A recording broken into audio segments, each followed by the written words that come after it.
Saves a lot of money. People's drinking water. This time we'd like to ask everybody with cell phones, please put them on silent. And I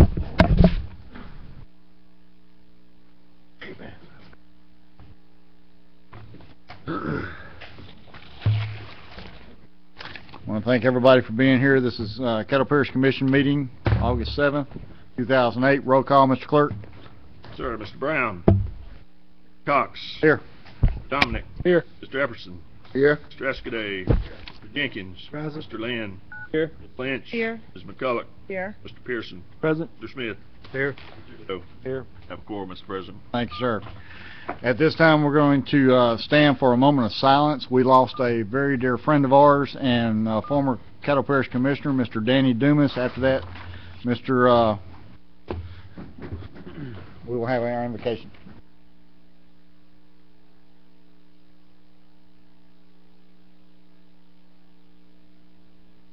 Let us pray. Heavenly Father, we ask you to look down upon us as we gather here today and do our work. Thank you for this wonderful country we live in and the people around us that we're allowed to serve with. We ask your special blessings and ask for you to be with the family of former Commissioner Danny Dumas, who served this parish for many, many years. I ask you to comfort them and guide them through this difficult time. I also ask that you look down upon us today and guide us in our work so that we may do things that bring glory to your name. In Jesus' name we pray. Amen. Amen. Turn to the flag. Repeat after me. I pledge allegiance to the flag of the United States of America and to the republic for which it stands, one nation, under God, indivisible, with liberty and justice for all.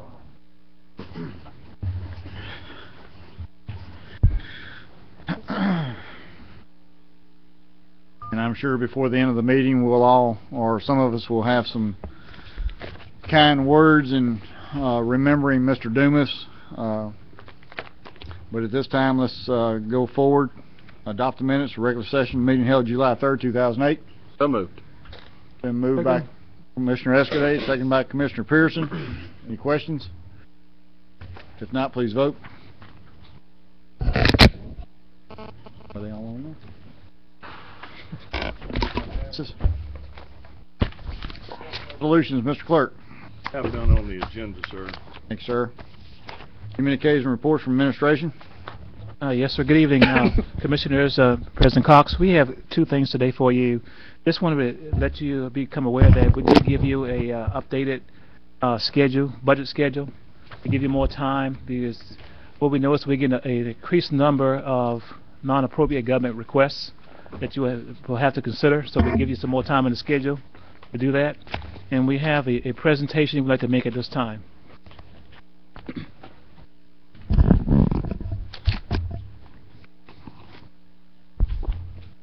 Who wrote this?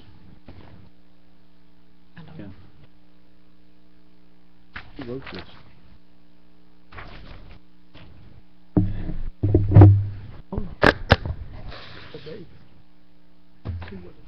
Got a note, nobody wrote it. Commissioners, Mrs. Margaret Thomas is about to retire, and she is culminating a career that spanned 33 years here at the parish.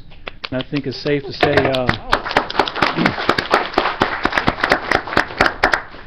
she must be started right after high school.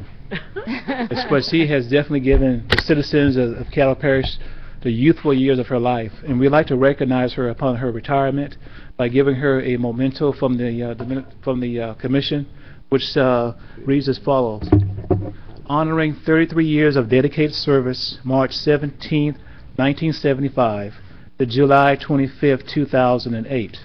Ms. Margaret Thompson, Juvenile Services, Parish of Caddo. Many thanks for the years of devoted service to the citizens of Caddo Parish.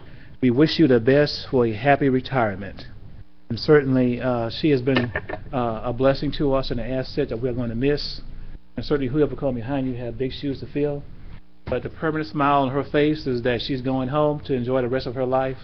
And we certainly pray that you will have a great time, you and your family. And thank you for the many, many sacrifices you've made over the years to make us all the organization we are. And you made us a better organization. We want to thank you for it. Okay.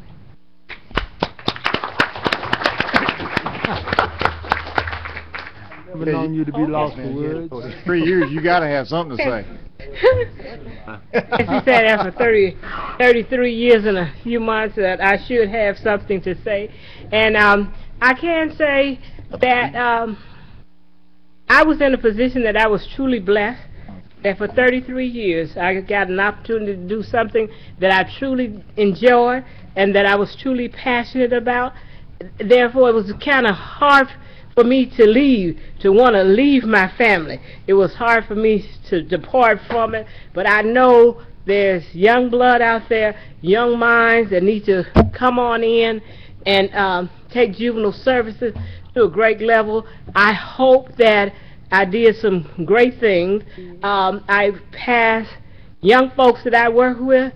They're grown, they have children, families, and jobs, and they tell me thank you, and from that, I know it was worth it all. Thank you. Amen. Thank you. Don't move. Right. Have some commissioners. President Cox, that completes the admin report for the day. All right, we have Mr. Lynn and Ms. Lynch and Mr. Epperson, I believe. Mr. Lynn. Margaret already took off out the door on her cruise. That's all right. She's on vacation. She's out of here now. Oh, let her come back. I was going to let everybody know that 6 years ago, Margaret and I became friends, and she has counseled me on juvenile justice and has really helped me out as far as getting my foot in the door at the juvenile detention center and helping people not be repeat offenders. And I value our friendship, and I value the knowledge that she has passed on to so many people, and she's a great friend. I'm glad she's around. Ms. Lynch, Ms. Lynch. I just wanted to also commend Ms. Thomas for, I guess, staying in one job almost as many years as I am old. Oh, I mean, bless your heart. Bless your heart. One that's a blessing. Growing. Now I know how to Well, act when I here's retire. Man, she hit the door so fast. It was a blur. Did you have to jump in front of her car? There wasn't enough money in the meter. All those nice things that Up to the Commissioner Lynn The had glowing things about you. said I'll say about it you. again. Ms. Thompson, go to the mic, please. Thank you. Do say it again so I can hear it. But that you and I, you want to finish, Stephanie can finish, then you can go back to me. Okay. Well, I was just saying that what a blessing it was to be able to work on one job for 33 years, and thanks to the parish pay you well, and that you could retire comfortably. Yeah. And it must not have been too hard because you still look like a teenager. Looks good. But certainly want to just thank you for that, and she's one of my constituents as well. And so we're going to be finding something for you to do in District 7, believe me. So thank you so much. Margaret, I wanted to thank you. 6 years ago, we became friends, completely removed from the Juvenile Detention Center and the Parish Commission, and I value our friendship, and I know that it will continue.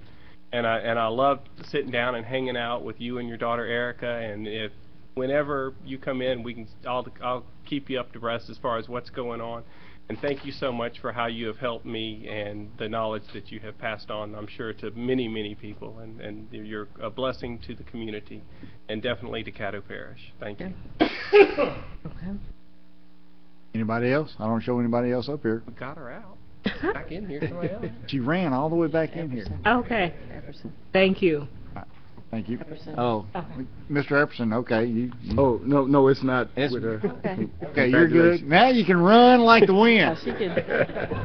Did you leave your car running? The chair recognizes Mr. Epperson. Mr. President, I was on the communiques and reports, and we are Yes, sir. officially, the rules aren't suspended. At this time, I would like to make a motion that the commission clerk prepare a resolution on behalf of Mr. Danny Dumas to be presented to his family. Second. Okay. Without exception. Okay. Thank you.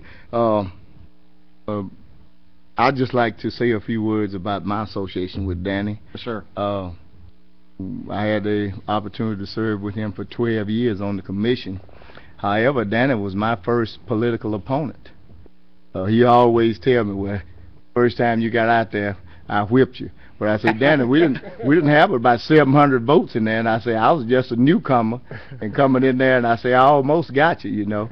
But that's when the police jury was still in effect, and I ran in the fall of 1979. That was my first political race. Danny Dumas, and I think the gentleman that really had the seat, though, was Brown. So Danny beat both of us. I think Brown was the incumbent, really. We had some times down here that I'm sure everybody knew about during the 90s, but we had good times too. Mr. Wilson, Mr. McCullough's father, he and Danny and a lot of us, we'd have some heated debates going on down here, and we'd get all kind of press written about us about things. But guess what? Once that gavel was struck, when we go to a conference or something, or we weren't in meeting, we just had plenty of fun. Dan and Hearst would always trade cigarettes. Both of them smoked. If one was out, he'd ask the other, you know. Sometimes we'd go into a recess after a heated debate, and we'd go outside, and he'd say, "Can't go there and tell Dan." I said, Dumas, I said, let's go smoke one. We'll come back in, and we'll get right at it.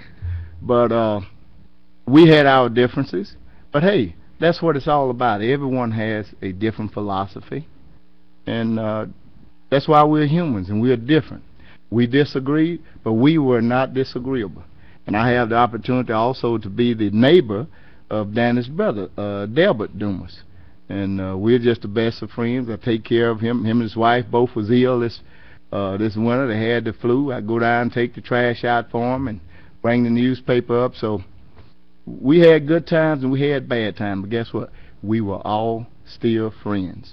And I'm going to go and pay my respects tomorrow afternoon, I think, to Wake. If the clerk's office has the formal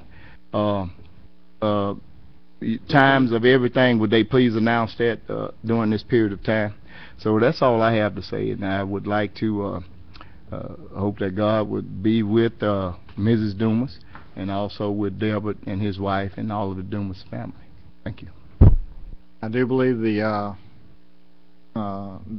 Centuries Memorial on Mansfield Road at 5:30 is for tomorrow. I think the funeral is on Saturday at 2 o'clock, I believe. So, but we will make sure everybody gets that information. Mr. Wilson, you said your communication was done? Yes, sir. Okay. If we're still under that, I'd like to, on the communication reports, I want to do the business. Okay. Let me get with Ms. Lynch first. I wanted to ask, I know we're getting a lot of NGO requests, but if we could just get a list of those prior to our meeting that have applied, not necessarily that make it through the process, but just those groups that apply and how much they applied for. Okay, thank you. Back to you, Mr. Jefferson. I would, just a correction, I think the funeral will be at 11 a.m. Saturday. Okay. 11 a.m. Saturday. That's correct. Okay. I'd like to apologize to all of the communities that I didn't have an opportunity to make it by on the visit upon Tuesday night during National Night Out. I didn't get a chance to make, I think it was about 9:45 when I was at the last block party. So I just want to publicly apologize to the one that I hadn't had an opportunity to do so. It was an enjoyable experience as always within the community. Also, I'd like to make an announcement that there will be a Haynesville Share neighborhood meeting at the Greenwood Community Center, 7499 Highway 169 in Greenwood, Louisiana. And this is primarily for Section 26, Township 17 North, 16 West, and we're asking all property owners within that area to attend. Myself as well as Mr. Robert Glass, and we're working on the Mr. Murchison to make sure that it's possible that he can be present so that we can address some concerns of the citizens within that particular area. And that's all I have, Mr. President. Thank you. Okay. Mr. Lynn? I also want to announce a Haynesville Shell meeting in Highland at the Kings Highway Christian Church on the corner of Kings Highway and Cresswell Avenue this Wednesday, the 13th at 6:30 p.m. And as pro-drilling as I am, I want to ensure to the citizens of Caddo Parish that their drinking water will be there in the future, and I want to encourage Mr. Wilson to please work with both Mr. Cuvion and with Gary Hansen in regard to checking our water supply, especially in the Keithville-Keachai area, to make sure it does not go down or get polluted in any way or disappear. Thank you. That's it.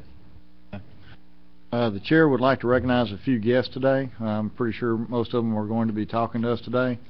Mayor Glover's mother is with us today, so I'd like to say welcome, Ms. Glover. Mr. Bob Brown, welcome back to the chamber.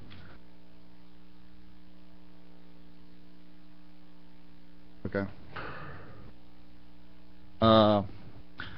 We have an employee that was going to be here today, but she's taking shots because she's fixing to be on her way to the Olympics. Her son, well, Monica Lockett is our employee, and she's doing what she has to do, and she was scheduled to be here today. We were going to present her with 2 hats, and very special hats, and they are one for her son and one for her to go to the Olympics with. And it has our Caddo seal on it, red, white, and blue. Very good-looking hat, and we hope this brings her son, Kendrick, all the luck in the world. Yes, sir? Her son is Kendrick Ferris, and he is a weightlifter for the United States, and the last word that I got was he will be lifting on the 15th of August. Okay. And if we get that gold medal lift, I'm pretty sure we can play it right here at our next meeting.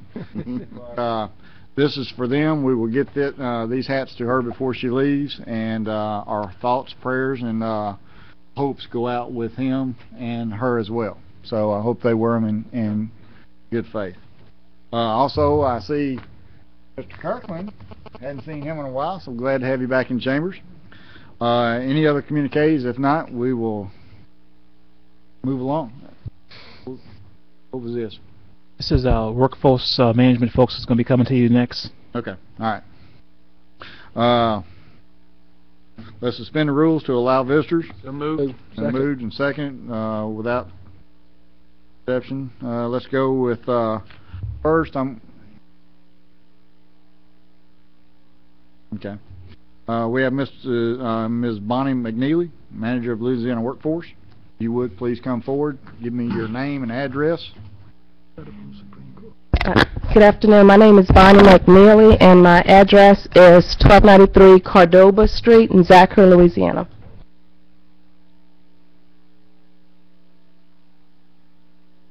It's your time. All right. Okay. We ready to go? All right. I'm here for the with the Louisiana Workforce Commission, and I'd like to discuss some of the strategies of rapid response and some of the plans that we have lined up in response to the General Motors layoff. I'd like to first discuss what rapid response is. It's a federal strategy that's legislated through the Workforce Investment Act to minimize the length of time workers are workers who are dislocated, who are laid off as a result of a massive layoff or a natural disaster. Some of the objectives that we've planned for the General Motors is, first, we're going to link the impacted workers to early intervention services.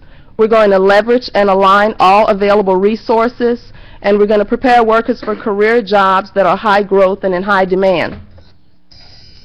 The ways in which we'll achieve this is, first, we're going to conduct a series of orientation meetings. The first meeting is scheduled for August the 12th. At the orientation meeting, it's an opportunity for us to orient all of the workers who are dislocated of all the services and products that we have available to them. The second strategy is we'll open an on-site worker transition center. The center is scheduled to be open on August the 18th. And then we're going to deploy a mobile response unit to all the sites of the supplier companies. We've not scheduled the dates yet of when the sites will be at each supplier company, so that's to be determined.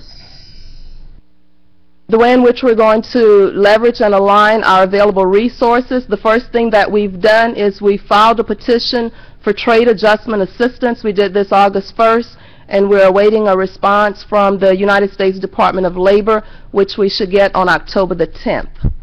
The second strategy for this objective is we've applied for a national emergency grant on August the 4th, and we're anticipating a response by September the 4th. The way in which we plan to prepare workers for those jobs that are high growth and in high demand is we're going to provide skills upgrade training for the impacted workers, and we're going to conduct employment and recruitment events. Our menu of services fall into 3 cohort groups: Employment Express, Career Advancement, and Career Development. Under Employment Express, services and products are designed to assist the customers in identifying their current skills and match those skills to current job openings that align with the skill sets. These are the services that the workers are going to receive under Employment Express. They're going to have membership registration, job search and placement. They'll receive labor market information, instructions on how to fill out or how to file for unemployment insurance, and they'll be invited to participate in a customized job and education recruitment event. The services under Career Advancement or service and products are designed to assist members identify and apply skills or build new skills in order to develop career ladders and lattices. Some of those services include we're going to assist the members in creating a customized training plan. We're going to conduct comprehensive skills assessments, and we're going to assist them in applying for trade adjustment assistance and alternative trade adjustment assistance, provided that it's approved. And we are going to link them to referrals and other community-based and partner organizations. Under Career Development, these products and services are designed to assist members in identifying skills needed for jobs they desire, build the necessary skills for transition into or re-entry into the labor force, and develop retention skills. Under Career Development Services, we're going to assist them in obtaining training scholarships. They'll be able to attend seminars and workshops. We'll provide them with career counseling, crisis intervention counseling, and any supportive services they may need. The next few slides just discuss a little bit more in details about all these different services that we're going to provide through the Worker Transition Center. I'd like to just take a moment and ask if anybody have questions before I move forward. No? Okay. Under membership registration,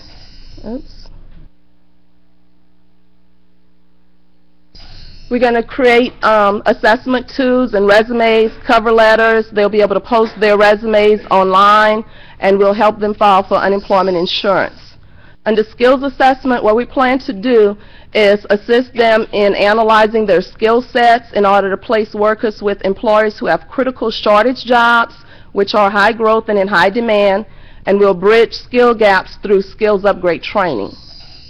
Labor market information, that information contains employment projections in the local area, industry growth, wage projections, required skills for specific occupations that the GM workers may be interested in. Referrals are issued to members to receive services from other partnering organizations and community-based agencies. This is a way in which we can leverage and coordinate our resources in order to have a comprehensive response to all of the unmet needs of the workers. Career counseling. These are one-on-one consultations with a workforce professional to explore career choices based upon the worker's skill sets, training, and their work history. Crisis intervention counseling. This is counseling to manage the emotional impact of job loss. This is a service that will be provided. For some workers, negative emotions can become obstacles to job search and reemployment. Customized recruitment and training events. What we'll do is we'll host a job fair and an education fair for all of the impacted workers. We'll invite employers who have vacancies in the occupations in which the workers might be interested in receiving jobs in, and we'll also invite all of our providers, our training providers, to the event. Workshops and seminars. These are customized based upon survey results and the needs of the workers. We'll offer life skill strategies needed during the transitional period. Workshops and seminars will be offered throughout the duration until the actual layoff occurs. These are the different types of training that's offered through the Workforce Commission: basic skills, occupational skills, employer-based, customized, apprenticeship, and entrepreneurship. These will also be options available for the GM workers. Trade adjustment assistance. The Trade Reform Act of 2002 created the program of TAA, and this is to assist individuals who become unemployed as a result of increased imports or shifts in production to another country. If it's determined after USDOL launches an investigation that one of the contributing factors of why GM had to lay off the second shift was due to foreign competition, this will open the door for a realm of services and allowances for the GM workers. So we certainly hope that it gets approved. These are some of the services and allowances that may be available to them provided the petition comes back approved. They'll be able to receive relocation allowance, a health care tax credit, a free fully paid training scholarship, the cost of job search interviews, trade readjustment assistance, which is an extension of their unemployment insurance, and there's an alternative trade adjustment assistance for older workers. For those workers who are 50 and older and who may not want to receive training, they can actually receive a salary subsidy if they choose the alternative program. After GM released their warrant, there were 3 supplier companies who we actually received a warrant from, and those companies were Tango. We received a warrant from them on July 28th. They're laying off 60 drivers. Android submitted a warrant on July 29th, and they will be laying off 91 workers, 75 of which are production workers. And Intertech released a warrant on July 30th, and they will be laying off 62 workers.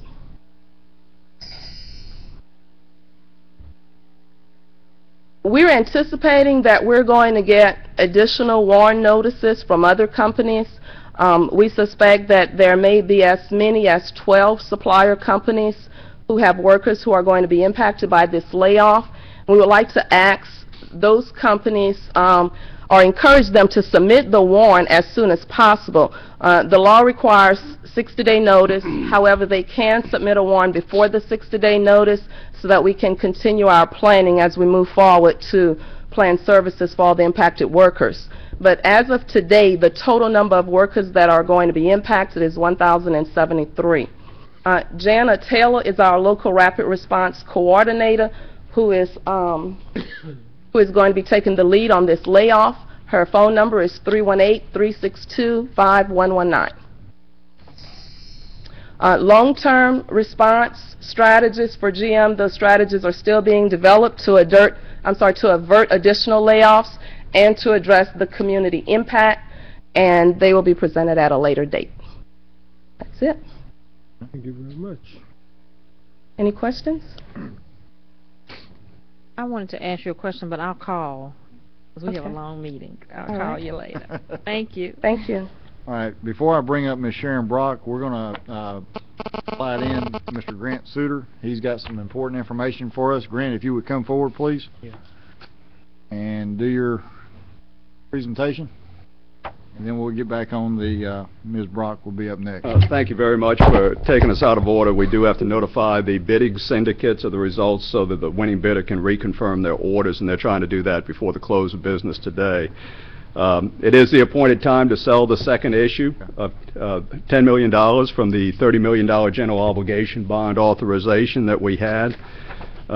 It'd be in order, Mr. Cox, if we could adopt the first resolution providing for the opening of the bids and reading out the tabulation of bids for that $10 million of bonds. Have a motion?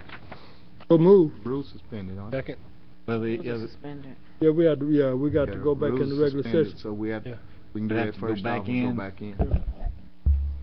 Okay. Move we go back in regular session. Yep. Second. Okay, without exception, that way we can take care of this business real quick. Now, do I have a motion? I move passage of ordinance number 4782 of 2008. Second. It's been moved and seconded by Commissioner Everson, second by Commissioner Pearson. Any discussion? Let's have a Well, public hearing. Ma'am? Resolution 25 needs to be adopted to open. Resolution 25 would be the first item. Resolution 25. I withdraw that.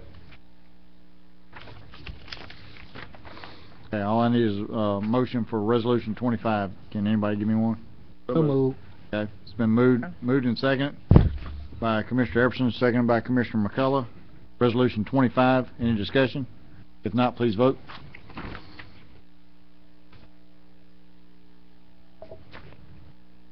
And that passes. Now can I get a motion for resolution number 26? So moved. Been moved by Commissioner. Yes, ma'am. And if I might, before you take the vote on that, I'll give you the bids that have been received. Go ahead, sir. Okay, we received electronic bids for the purchase of the bonds, and I'll give you those results, and then I'd just like to make a couple of quick observations after that, if that's all right. But we had 3 bidding syndicates, 2 out of New York, 1 out of New Orleans, Memphis, that bid on the bonds.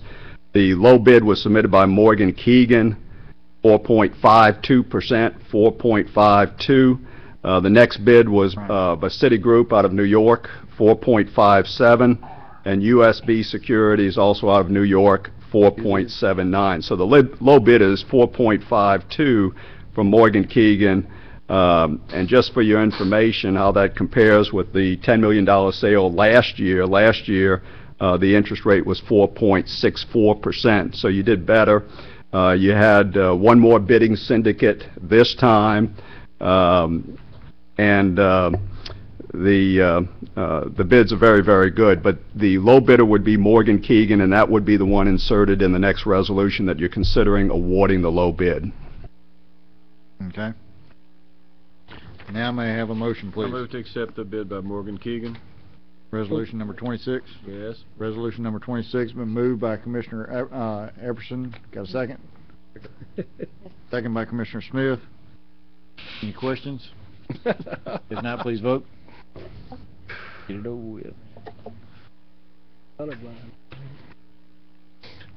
Ms. McCullough? I did. Now you did. Thank you, ma'am. That passes. Would you like to take up the ordinance? That's the final item. That's ordinance 4782. And that will incorporate the terms of the low bid you received, Morgan Keegan, with the respective interest rates and so forth. Okay. What he's it's on page 2, ordinance 4782, 2008. I think we have to have a public hearing on that first. have a public hearing on that. But it's under final passage. Still gonna have Yeah, we gotta have a still gonna public have a public hearing. hearing. Guess we can't do that today then. We can do it. For today, but it Today, just but come it's under not public right hearing now. on And it can come later, and that's fine. rule. You've already awarded, and that'll be just the follow-up. That's fine. Could I just make a couple of remarks concerning the bond sale, because you have had some a major development for the parish, and that's your credit rating. I know you've had some discussion of that already. Moody's Investor Services, one of the 2 primary national bond insurers, has always rated your bonds. They've rated them AA3, which is basically a AA minus. They reaffirmed that for this bond issue, but we did consult with administration and decided we needed to get the second major firm, Standard & Poor's, involved and have a bond rating from them also. And we were all able to negotiate with them such that the fee that's paid to both Standard & Poor's and Moody's is no more than we paid to Moody's last year. The benefit is, and I think it's clearly reflective in the rate that you got today, is that you received a AA rating, a straight AA rating, which is 1 notch higher than the Moody's rating. It's very, very important. I can't stress to you how important it is, your credit rating, when you borrow money. It's always been important, but it's more important now than it ever was before because of the turmoil in financial markets for public bodies that do borrow money. The subprime mortgage problems have spilled over to all the bond insurers. You had 7 bond insurers nationally that used to qualify your bonds for insurance. Last time you sold last year, before the subprime mortgage mess, You had 6 insurers that qualified your bonds for insurance, and the respective bidders could purchase it at their own cost, and you'd get a better interest rate and so forth. Most of those players aren't in the market anymore. They've been downgraded. They're not available. So the bottom line is your underlying credit rating, your basic credit rating is king now, and it determines at what cost you're able to borrow money and what the cost to your taxpayers is going to be. You have a copy of the Standard & Poor's rating report. It's one of the strongest that I've ever seen. I would encourage you and the media to look at it because it reflects very, very favorably on the parish and your bond rating. And if I could just read 2 or 3 sentences from that report under the rationale for the AA rating.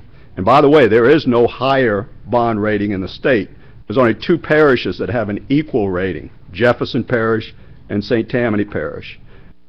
No one else. The state of Louisiana itself, which was recently upgraded by all the rating agencies, is still 2 notches below you.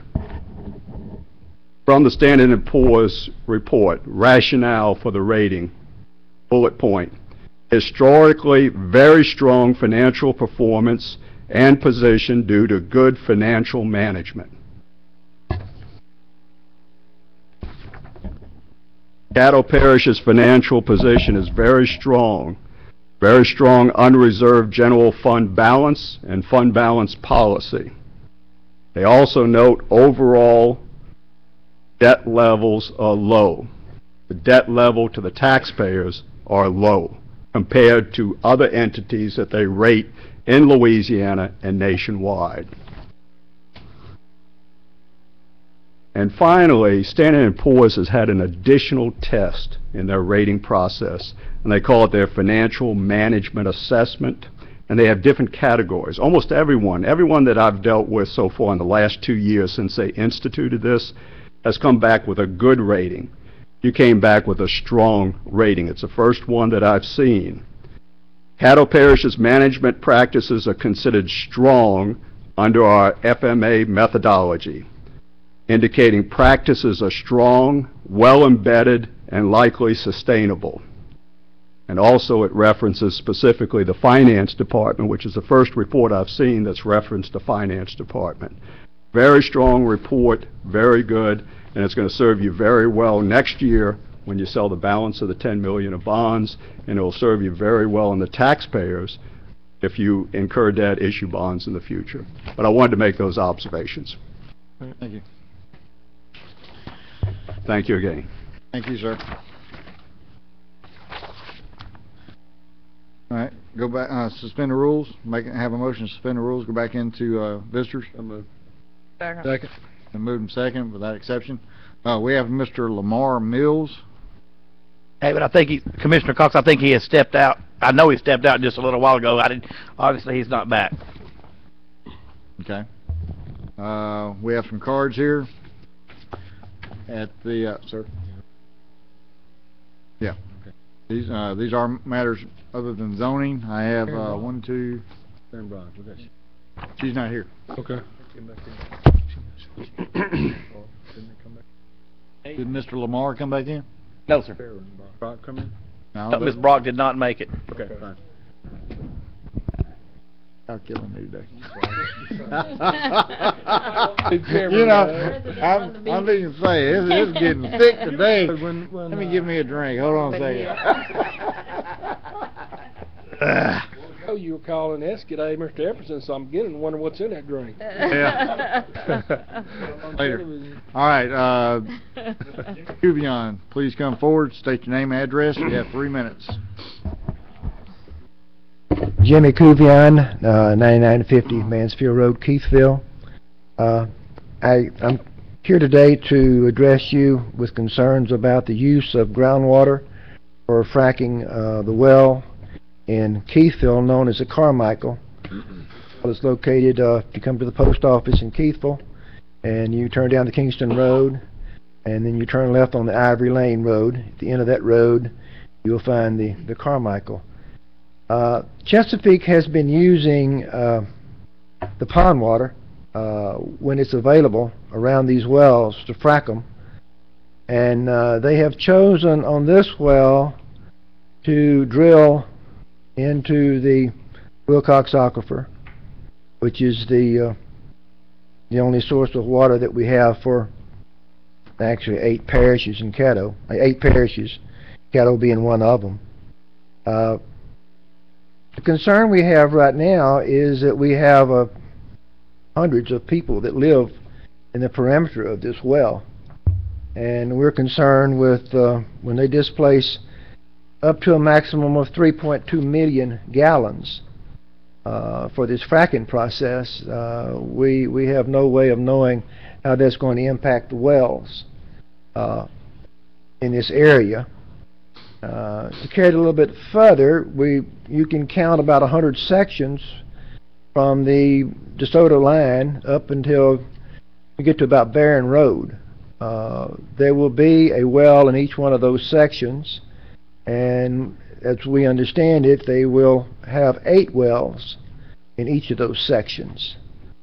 So this is a tremendous amount of potential loss of water from the Wilcox Aquifer. Example, I went back and found on the internet a study which was done. It's called the Bayou Pier Cooperative River Basin Study. It was done in April 2004, and every parish involved, it's Bienville, Bossier, Caddo, DeSoto, Natchitoches, Red River, Sabine, and Webster. Those 8 parishes. This report was presented to them. It basically is a flood report. It deals with flooding. But in that report, it had a few pages on water usage, withdrawal from the aquifer. And Caddo had 3.9 million per day. So this well is going to need 3.2 million, and that's probably going to take about 4 days for it to use that much water. So we have an obvious concern about the conditions of the wells after this fracking. So what I'm here, actually, to make a long story short, I've done a considerable amount of research, called Baton Rouge, and we need to find some way to document the water quality and the height of the water to the top of the casing before this fracking operation takes place, which is, you know, 2 numbers. One is mid-August and the other one is the end of August. If we can document the wells around this Carmichael before the fracking, we will be a long ways ahead in having some data to present to the Natural Resources Department in Baton Rouge. Jimmy, let me hold on. I'm going to, as the chair, you're going on 3 minutes. I'm going to go ahead and allow you to finish up. I mean, well, this is major. Let me say this. So I'm going to give you extra time, is what I'm telling you. Okay. Keep on well, going. We have 2 more people here to speak on this same subject. Okay. You know, so I'm not going to say too much more, except the fact that when we get through here, I'm hopeful that we can come to some plan that we can address the Keithville area around this well, because we're going to have this to be a problem for us. While the gas is an opportunity, if we don't have water, we will lose people, you know.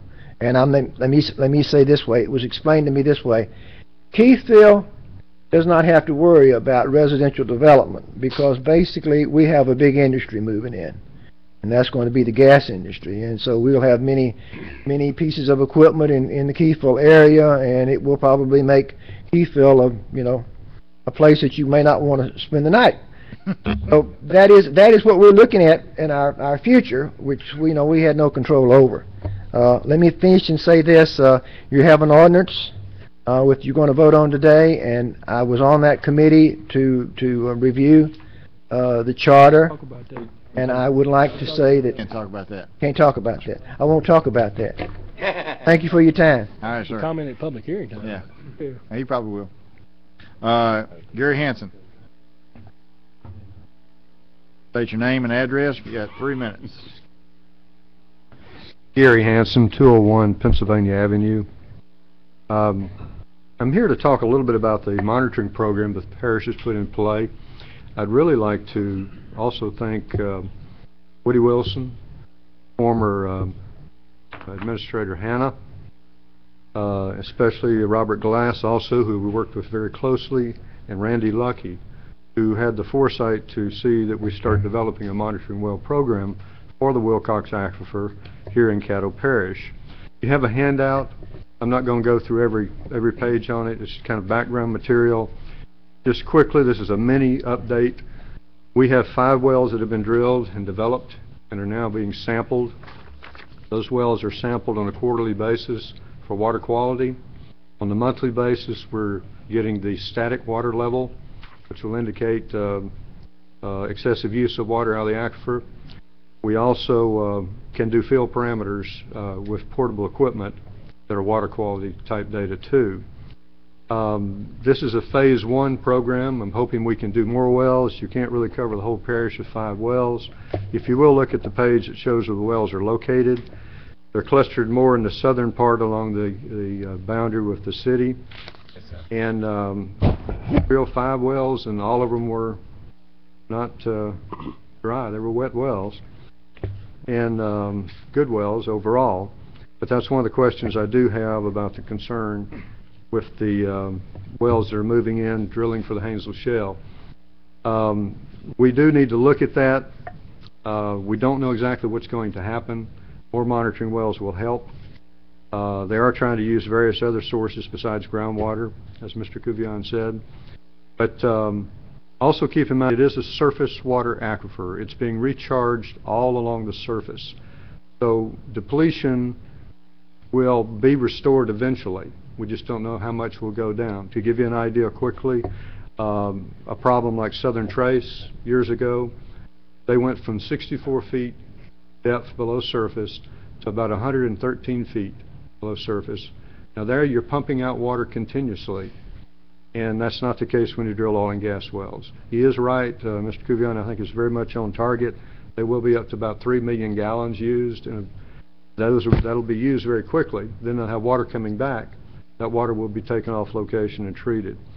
So it is a concern that we do follow how we develop through here. I do think the city, the parish, needs to get together and really think about how this is going to develop. Some additional monitoring wells would definitely help. Any questions? We do have one question. We do have 2 commissioners up, but I'm going to allow our attorney. He had a very important question you wanted to ask. Mr. Hanson, I'm Charles Grubb. I'm the parish attorney, and your name came up in some research that I did, and I just want to ask you a question. I knew this was going to be discussed today, and I looked at the state law regarding the monitoring of groundwater, and I know that the Commissioner of Conservation basically has exclusive authority to make rules and all this kind of stuff about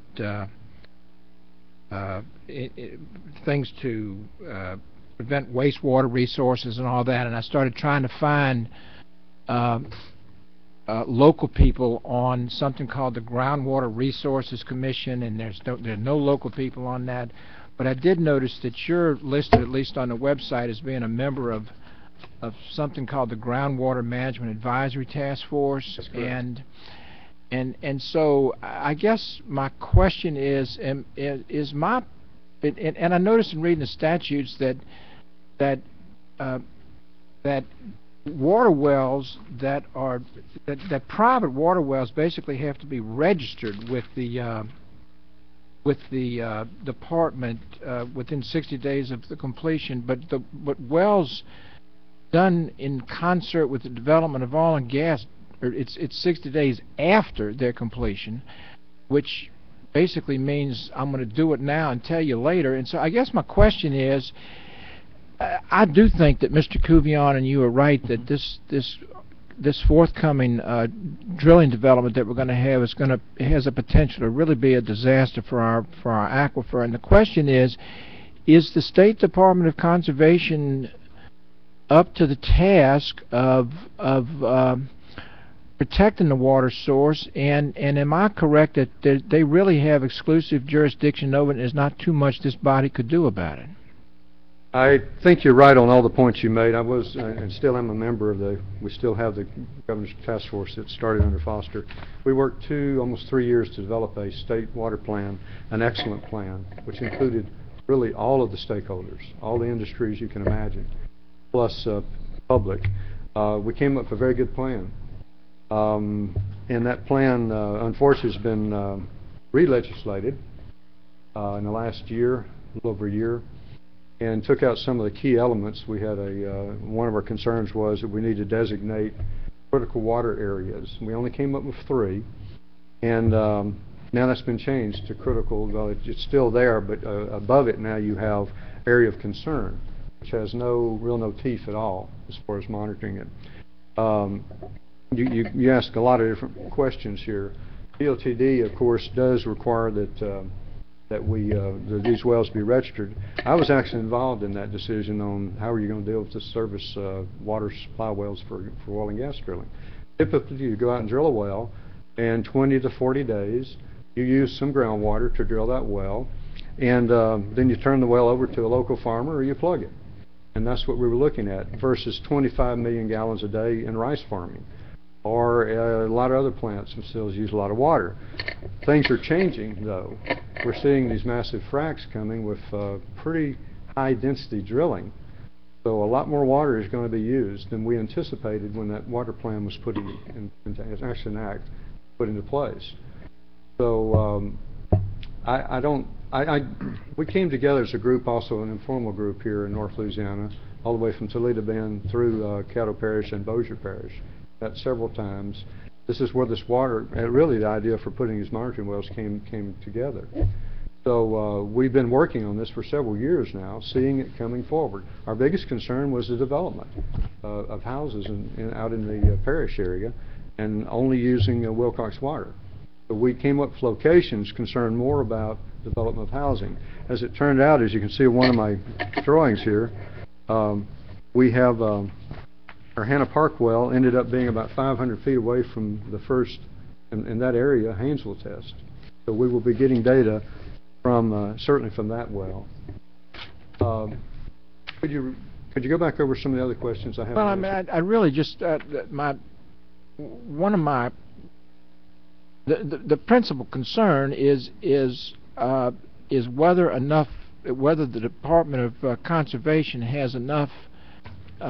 I mean, I'm particularly concerned in reading that wells for drilling rig supply wells don't have to be registered until 60 days after they're completed, and as you said, their utility on the drill site is ending basically after 45 days. So the point is, it seems to me that those wells, like the one Mr. Couvillon's talking about, are going to be drilled and used to completion before the Department of Conservation even gets notice. That's correct. So I'm trying to figure out how there's going to be any protection at all to the aquifer as all of these drilling rigs come into Caddo Parish. That's really what my question is.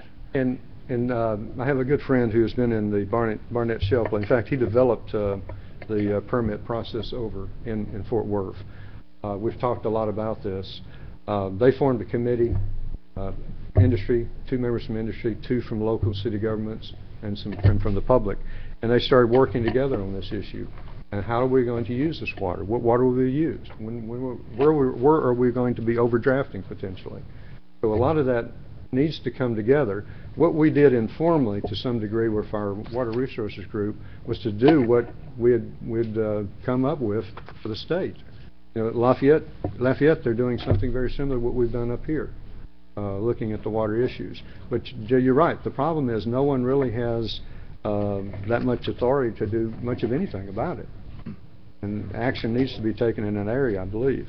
Again, I want to also state that oil and gas wells are very well protected as far as the aquifer today, and drilling those and fracking those wells. I'm not concerned about that part of it.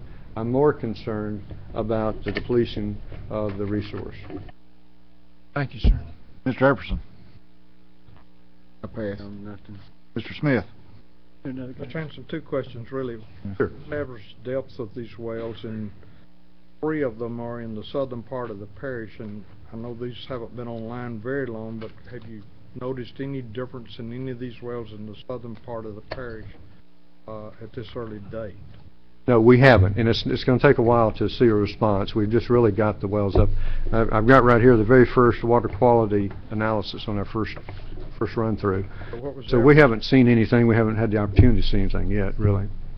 What was the average depth of these wells? That our wells, yes, sir. From 200 to 400, about 400 feet. That's pretty shallow for a major. It's very shallow. Yes. But that's as deep as the aquifer is, and you have conductor pipe, and then you have surface casing. I mean, all these have been in place, these regulations, for years and years. I'd be more worried about the shallow wells we have around here. They're old and orphaned. That's what we are worried about, I think. Thank you, Mr. Thank you, sir. And that's it. Okay. Thank you. There. Oh, you're not on here. Oh. Mr. Lynn. Several months ago, we had a flash flood, and it was brought to my attention that there was a study done. Donald Crow gave me a survey, and I forgot the name of the exact survey, but they had a pipeline going from the Red River to Leonard Road into Bayou Pierre, and then there was a holding pond that would actually suck water out of Bayou Pierre and dump it into the Red River to keep us from flooding. I know that this would be possible, but what would be the actions to take for the oil companies, the gas companies, to pump water out of the Red River or Toledo Bend so that they could use that water to pump to the wells for fracking for the gas wells? And then on the flip side of it, the city of Shreveport and Caddo Parish would be able to use that exact same pipeline to pump water out of the area when we don't want it here. Very good idea. I was in a meeting just a week or so ago. I'm over the technical program for the Gulf Coast Association of Geological Societies, which meets here in Shreveport next year, 2009. And that's one of the things that came up. These are mainly oil and gas people. And right out of that group says, well, why don't we just build a pipeline from Toledo Bend or the river? Those are the two long-term sources we're going to have. We're already seeing, just by drilling the wells out there, that these reservoirs these aquifers are very disconnected. It's hard to predict where they're at, and even for use for domestic, I think there may be a problem in the long run trying to use that aquifer, much less pulling on it for oil and gas operations. So yes, I think that's where we should be heading. Red River or Toledo Bend. And Toledo Bend will love to sell water back up here. Then refusing to sign a mineral lease with the gas companies, what type of legal leverage do we have to encourage that win-win situation? That I don't know, quite honestly. I don't know what we have. I think this body right here would be... We can research it, but I don't know. Will you research that for us then? Yes, sir. Thank you. I think that's what we had to start, I believe, with the parish and also the city council working together. Thank you. That's everything. Okay. Now, Mr. Philip Lane.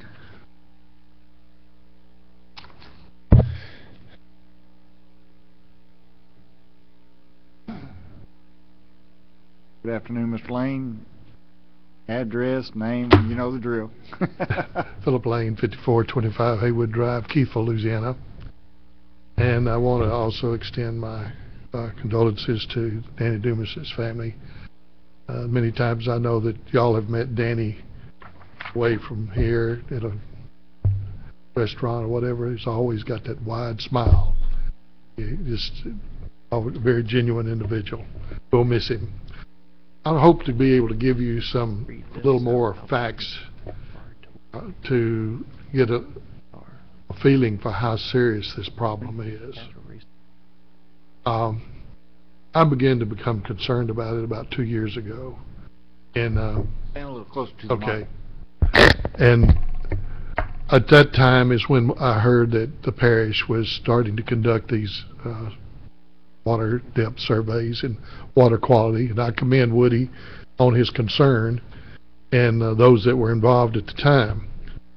But this oil and gas situation that we're all very happy to see for our parish. It also, not only does it come with benefits, it also comes with some problems, and one of them is water. This particular well that Mr. Cuvion was referring to is the Carmichael well. Is about 2 miles down the Kingston Keithville Road by the post office in Keithville, and they're drilling anywhere from 4 to 6 6-inch wells, 6-inch diameter wells, to provide 550 gallons of water per minute. Now that's coming at roughly at a depth of 300 feet. And most of our wells, in fact, all Caddo Parish is in this Wilcox aquifer, and those wells are too. I've spoken to several other individuals involved in the Sparta Commission and what they're faced with. They have their aquifer is replenished in 3 parishes and also in Arkansas.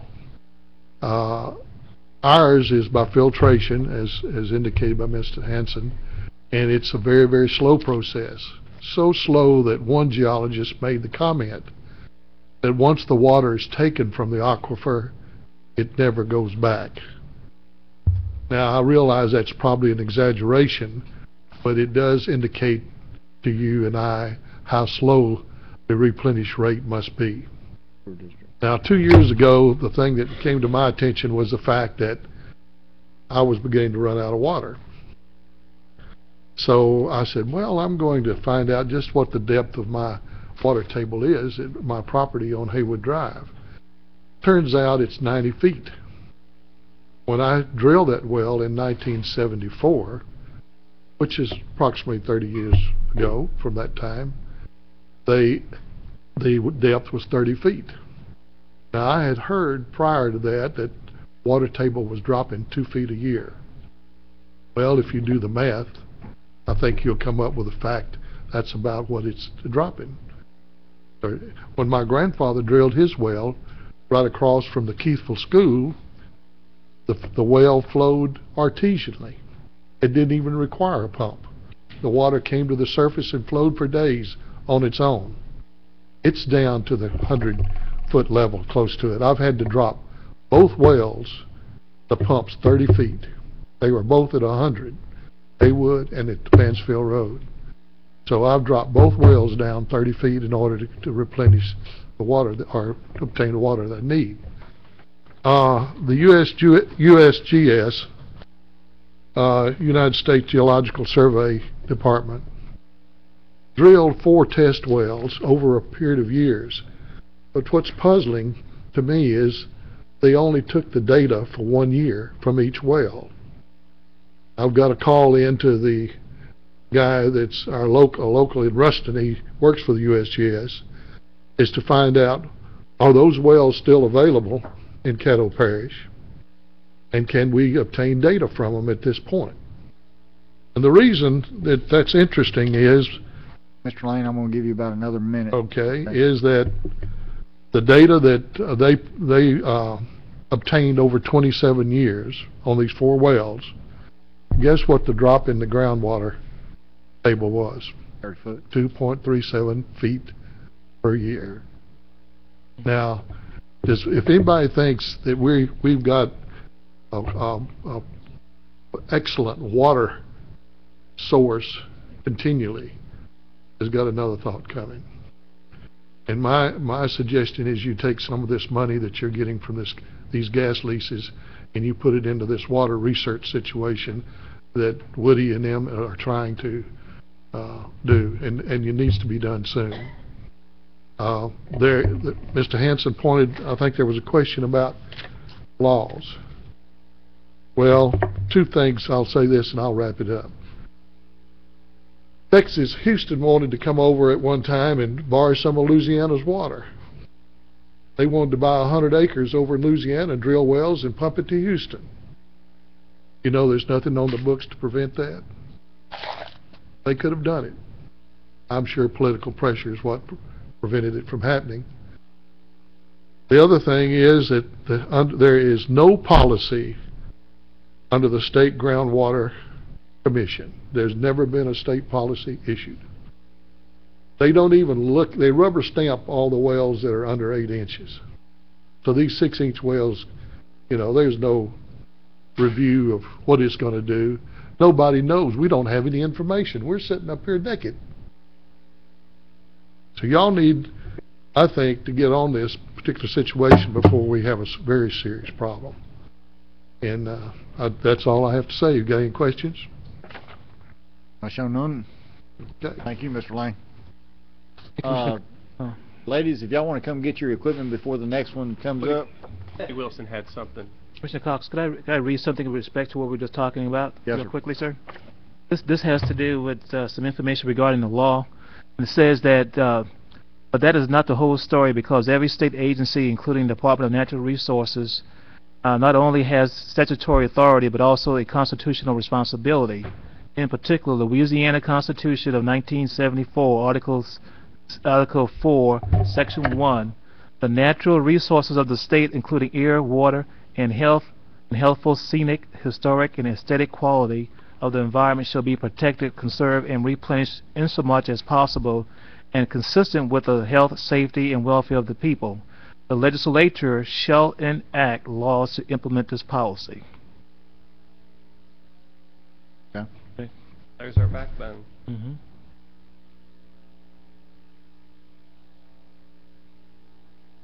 And I think this is some. Our next. Our next guest is Wilbert Williams. Ms. Rose, did you want to make the announcement that he's going to be the only one speaking? Yes, I'd just like to, at this time, if you would allow me to have the members of the MLK Association stand that's here today regarding the appointment, the board appointments of Sewer District Number 5. It'd be Miss Elizabeth Glover, Mrs. Elizabeth Glover. Eddie Smith, Fred Broadway. Well, are you going to allow me to do it, or, I didn't know if you knew or are who you was going here. to do it? I have the cards. Please allow me to do it. You go ahead. Thank you, sir. At this time, Miss Elizabeth Glover, the mother of our Honorable Mayor Cedric Glover, his sister, Rosalind Glover Bryant, she's here. Also, the president, which is standing before us now, Mr. Wilbert Williams, the president of the MLK Association. Board members, would you please stand that have made application today to be appointed to this board? Mr. Fred Broadway, Mr. E.C. Smith, Ms. Arlisa Nash, and Ms. Rambo, Mary Rambo.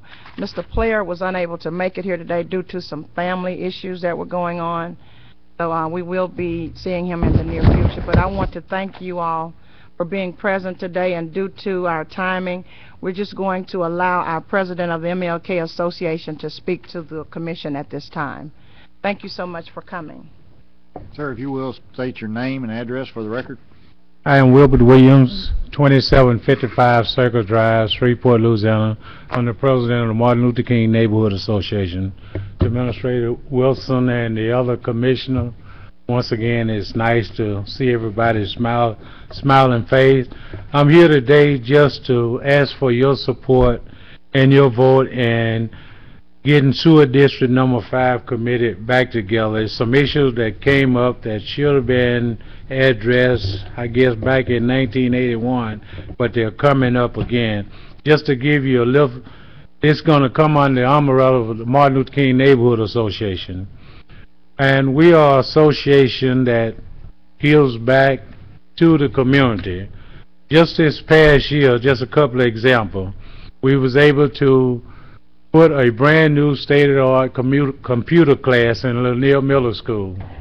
We was able to give Green Oaks over $20,000 for a project they was working on.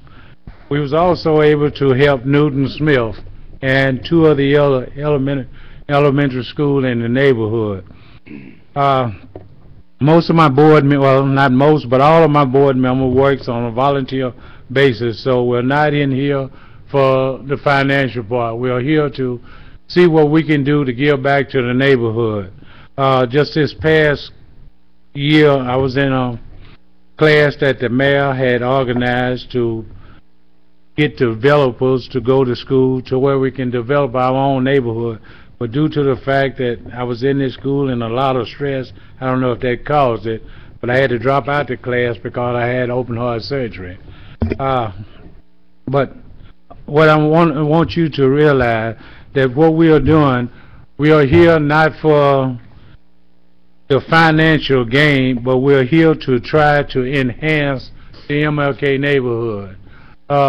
If you drove down MLK in the last 5 years, the only thing you actually seen is a Family Dollar. We are trying to change that. We know we will never be a Uri Drive. We probably won't even be a North Market. But we are working to try to make it a cleaner, better, wholesome place for our family and children to go. We're the only neighborhood that can go from Head Start to a 2-year college without even going 5 miles from the house. So the MLK neighborhood is an asset not only to make Shreveport the next great city of the South, but we want to make MLK the next great neighborhood in Louisiana. And I think with your help in getting these boards back together and working through the commissioners and our city council and our mayor, I believe we can do that. Like I stated on several times I come here, we need to stop separating ourselves and start working as a team in order to do some of the things that we want to do. I'm quite sure the commission has an agenda to what they want to do, but as a team we can do it better than each individual commission. As your neighborhood leader, I try to work with all the groups. We've got 7 groups in the MLK neighborhoods, and we work hand in hand on trying to get things. One is our Martin Luther King CDC. Ms. Alma Rogers is the president of that. And even though they stress on the development part, we still works together for the betterment of MLK neighborhood. So once again, I'm not going to keep all your time since we working for time. I'm asking for your support and your vote in getting this board back together so we can address and find out some of the problems that been going on since 1981 to now. Thank you. Okay, hold on 1 second. Have Mr. Escudate. Mr. Williams, I just have a couple of questions. Do we ask questions now? Yes, unless there's somebody here to speak in opposition, according to our rules. No, we were just only introducing we're just only introducing the members that are applying for the... Back up when it comes back up. You can bring it up when it... Yeah, this is not the question. This is not time for questions. You know what? Everybody else, the aquifer and all this, so, I mean, we're going to follow the rules, we're going to break the rules, because we've been asking... We didn't ask any question of the people. Questions all day. Yeah, we did. Questions? Yeah. Okay, well, I've been awake the whole time, yeah. I mean, I won't belittle it. We can bring it back up again. I'm just...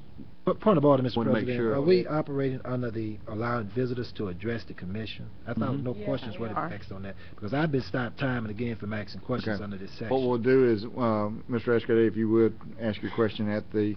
I know we asked questions during water, but that was more or less... Parish attorney asked it's the same thing. It's the same thing. We either follow them or we don't. I know. May I say something too, since this is a part of my district? Mr. Escudate, you asked a favor of me to limit my speakers, and so I did that to the president versus allowing the actual members that are making application for the board. Had I known this was going to be a question and answer period, I would have allowed my board members that are actually... Mr. Wilson, they can speak all they want. I intend to support the efforts here. I have no problem with it. I just wanted to make sure that they're aware of a couple of things they're getting themselves into. That's all. Okay, thank you. All right, thanks, sir. We'll probably bring you back up. Okay, I have no more cards. Thank God. Move to go back in a regular session. Second. Moved and second without exception. Public hearing on zoning cases, Mr. Spears. Okay, if I may, let me interject one thing. My office is going to be sending a floral arrangement to the Dumas funeral.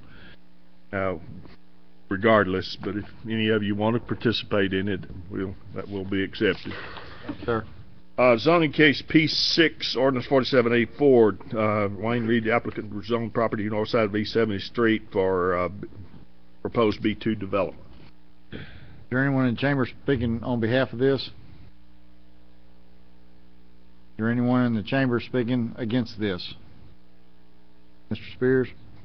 On case P7, ordinance 4785, William D. Martin Sr. is the applicant, rezone property Mayo Road for proposed townhomes or other uses. Is there anyone in the chamber speaking on behalf of this? Anyone speaking against this? Mr. Spears? Yes, sir. This is our Mr. Spears' ordinance 4782 provides for the incurring of debt and issuing of $10 million in general obligation bonds. Anyone here speak on favor of this? Anyone speak against it? Mr. Spears? Ordinance 4786 amends the Public Works Fund budget in the amount of $1,991,000 for the road treatment program for the year. Anyone here to speak on behalf of this? Anyone here to speak against it? Mr. Spears? Ordinance 4787 proposes amendments to the Caddo Parish Home Rule Charter. Anyone here to speak against this? Yep. I know you know the drill, but come on up and state your name and address.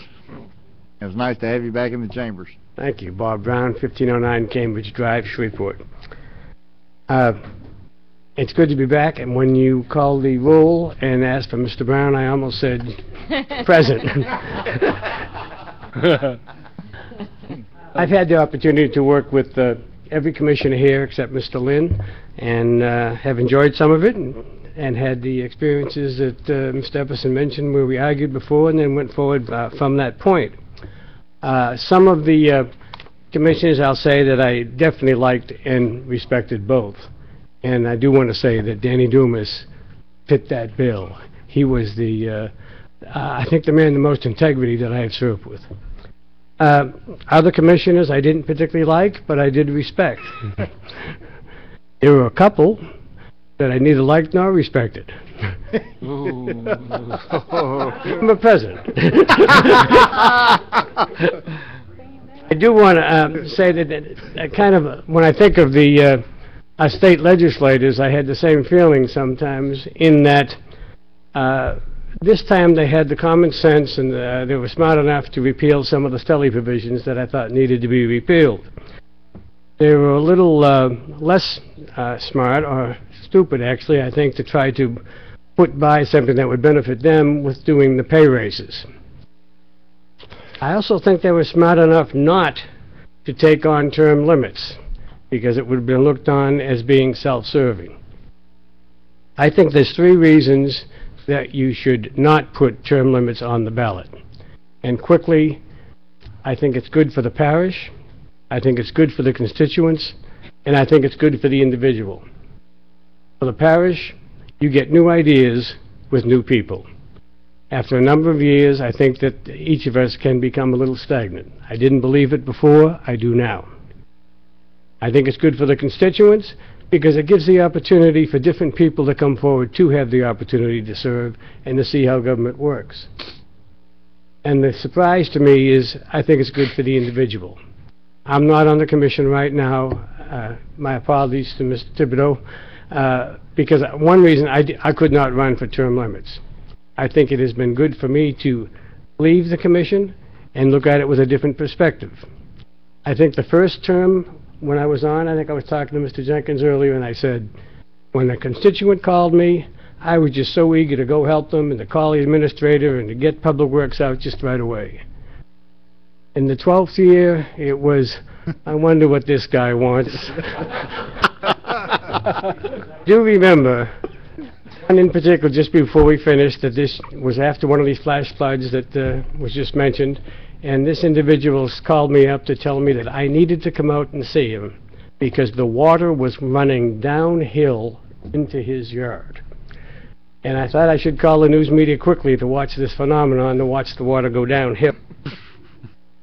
But I really feel that term limits is something that you do not need to address at this time, in that there's little demand, if any, for it. I feel that if it is on the ballot, it'll be defeated by about 80% of the vote. I think the parish right now has a super reputation with the work that has been done, with the bond rating that Mr. Sluter referred to, and I don't think the controversy of doing something self-serving to benefit certain individuals would be helpful. So I urge you to vote against putting term limits on the ballot. Thank you.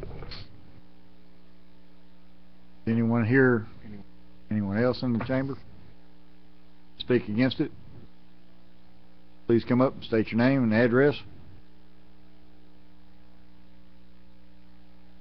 I'm Jimmy C. Allen, chairman of the Caddo Parish Republican Executive Committee. 7333 Camelback, Shreveport 71105. I've addressed this body before, and I don't know that I could say anything particularly more elegantly than Mr. Brown has addressed our issues, except to tell you that our Executive Committee has overwhelmingly passed a resolution asking you to keep the term limits for the issue, for the reason we don't see this as a party issue, nor is today any other county issue except a good government issue. And I think that we would plead with you to consider this issue. There is no overwhelming. Term limits became an issue with the public, and that's why we got term limits on a lot of these bodies to begin with, because the public didn't feel like that the elected officials at that time were serving their particular interest for the best advantage. There is no, as far as I can tell, there is no overwhelming demand for the public to do away with it, and I would encourage you and ask you respectfully to consider that in your vote and keep the term limits. Thank you. Thank you, sir. Thank you. Anyone else to speak against it? Anyone in the chamber to speak for it? Mr. Spears? Ordinance 4788 deems certain property surplus, authorizes the sale of that property. Does anyone here speak against it? Anyone in the chamber speak for this? Mr. Spears? Ordinance 4789 declares certain adjudicated properties to be surplus and orders their sale. Anyone in the chamber speak against this? Anyone to speak for it? Mr. Sears? Sir, we return to our zoning ordinances. First one, zoning case P6, ordinance 4784. Wayne Reed's the applicant. Rezone property Dixie Garden Drive for A2 development. Moved. Moved by Commissioner Escudade. Second. Seconded by Commissioner Pearson. Any discussion? If not, please vote.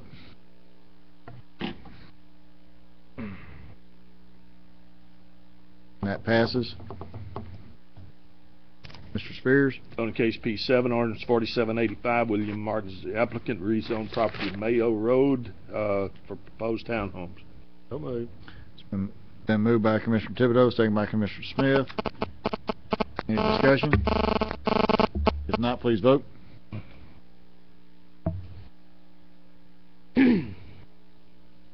Passes. Mr. Spears? So back to our regular ordinances. Final passage, ordinance 4782 sells general obligation bonds. 10 million. Move. Second. Been moved by Commissioner Pearson, second by Commissioner Epperson. Any discussion? If not, please vote.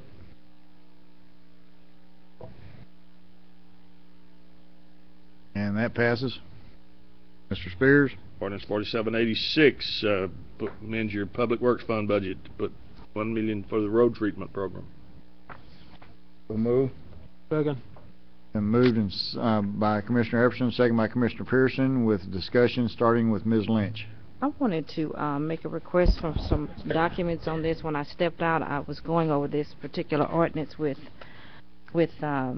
Director Glass, and I'm not going to be able to support it today, but there were some additional documents that I wanted to request related to the bid on this project. I wanted to request the RFP, the contract, the bid documents, the documentation pertaining to the change order, and I need to get the original amount that was approved in the budget for 08. I don't need it. Thank you. That was it. That was it. We still have a motion on the floor. It's been moved and seconded. Any other discussion? If not, please vote. 4786. Yes.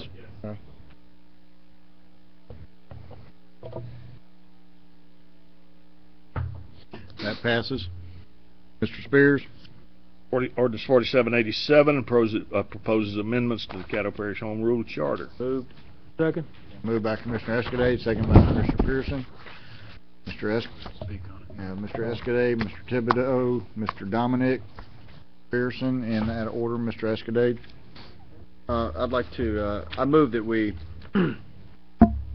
amend ordinance 4787 to proceed as forward. Everything that's included in the ordinance with the exception of deleting section A, paragraph A, section 03, regards to term limits. I'd like to have that removed and the rest move forward if I can get a second on it. Second. Been moved. Just delete the changes to the term limit so it'll remain the same, right? Everything It stays. disappears off the document. Everything else remains the same. Correct. Section 3.01. It goes on its own.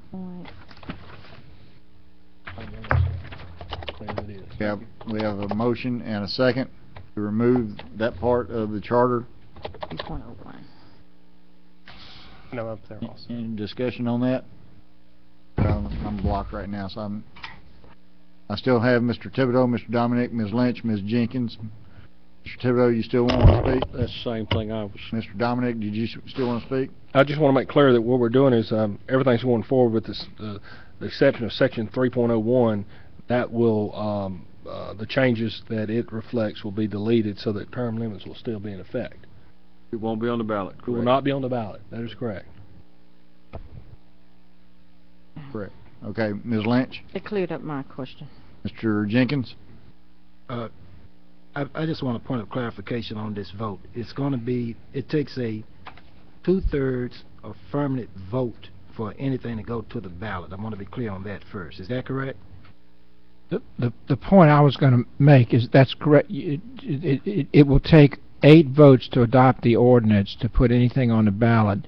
And as I appreciate Mr. Escudé's motion, it is to adopt the ordinance with amendments. So his motion would take 8 votes. His motion would take 8 votes to pass.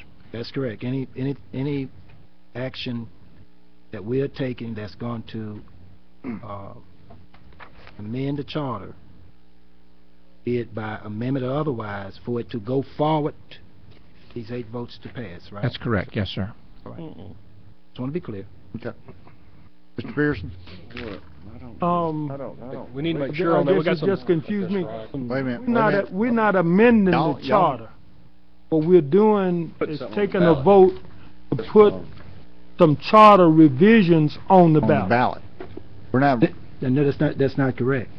Under the charter, an ordinance that's going to amend or proposes to amend in any way charter takes an affirmative 2/3 vote. You're going to need. I'm not taking exception to that. I was just. No, I'm saying it takes for this amendment to pass. You need 8 votes. Or for any subsequent amendment to pass, you need 8 votes. If you are going to amend the charter in any kind of way. I understand all that. I'm not taking exception to that, Commissioner. All I'm saying is, I think what you, if I understood you correctly, what you said, anything that amends the charter. We are not amending the charter. We are having, the people are going to amend the charter. Now, I'm not taking exception to the vote count. It takes 2/3 vote to put it on the ballot so that the people can amend the charter. Right. Okay, and this is what I'm trying to say. So an amendment to that proposal, this amendment that's on the floor right now, it also takes 2/3 vote to pass. That's what I'm saying. Okay, I understand. We're on the same page then. Yeah. Whatever we're doing here today takes, on this particular ordinance, takes 8 votes. To put it on the ballot. And also to amend the 3.01. Like that. You got to have 8 votes. Right. Now, I'm not, I hadn't. Okay, hold on, Mr. Grove. Let me give clarification to the Commission. I think that Mr. Escudé's motion would take 8 votes because his motion is to adopt the ordinance as amended. And I know, Mr. Escudé, I think you're looking it up. It's Section 8.03 of the Charter says proposals to amend or repeal the Charter may be made by a 2/3 vote of the entire membership of the Commission or by petition. So that's why this particular ordinance requires the vote of 8. If a motion was made to simply delete, I'm not advocating anything, I'm just trying to amplify on something Commissioner Jenkins said. If a motion was made to amend the ordinance by deleting section so-and-so. I think that's a motion that would be adopted by majority vote. But when you include in your motion, or when the motion includes adopting the ordinance, that requires the 8 votes. So we basically, and I'm asking policy and procedures and our attorney, we need 2 votes then right now. We need to have 1 vote to drop 3.01 and then another vote to move the charter forward. Correct? If that's the way the commission elects to do it, but I don't personally see anything wrong from a legal standpoint about Mr. Escudet's current motion. It's just it requires 8 votes to adopt it. As long as everybody understands what is doing. I just lost my understanding. Okay, well that's I have the charter sitting in front of me. And the charter, as I read it and as I see it, says if we are passing any kind of ordinance, if this amendment passes, it's going to be amending our charter. This amendment. No. It's amending the charter to go to the people. It's amending the charter to a point where we are taking off 3.01. That's incorrect. That's not what's happening here right now. See, that's and I'm not knocking the attorneys, but we got 2 attorneys that are got frowns on their face, and everybody else understands. I don't understand this. We don't have the power to amend the charter. We're not amending the charter. All we're doing is moving it forward without the 3.01. Mr. President, yes, sir. Under Section 803, amending or repealing the charter, Section C, proposals by commissioners to amend or repeal this charter shall be by ordinance. Such proposed ordinance shall follow the same procedure as required under Section 3.12, all of the notice procedures, except that the affirmative vote of 2/3 of the commission membership shall be required for passage of an ordinance proposing to amend or repeal the charter. This ordinance is proposing to amend the charter. Now I'm saying if this amendment passes, it is a proposal to amend the charter that we're sending to the people. So let's not be misled here. It takes 2/3 votes to get this done today. Nobody's disagreeing with you. We agree with you. That. Well, you don't agree with that? We all agree with you. You're right. Sounds like somebody's not agreeing with me. So, and I'm just saying we need to clarify what it takes passage today before we vote on this and come back and visit it again. Okay. Point taken. Mr. Pearson still has the floor. Well, I don't have any objections to what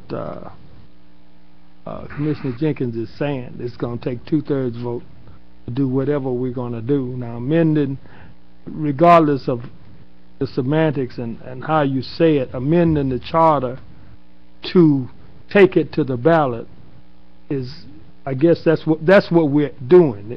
We can't amend, we can't make changes to the charter without going to the people. So if our proposed amendments are That's the language. and it takes 2/3 to be able to get proposed amendments to the voters for.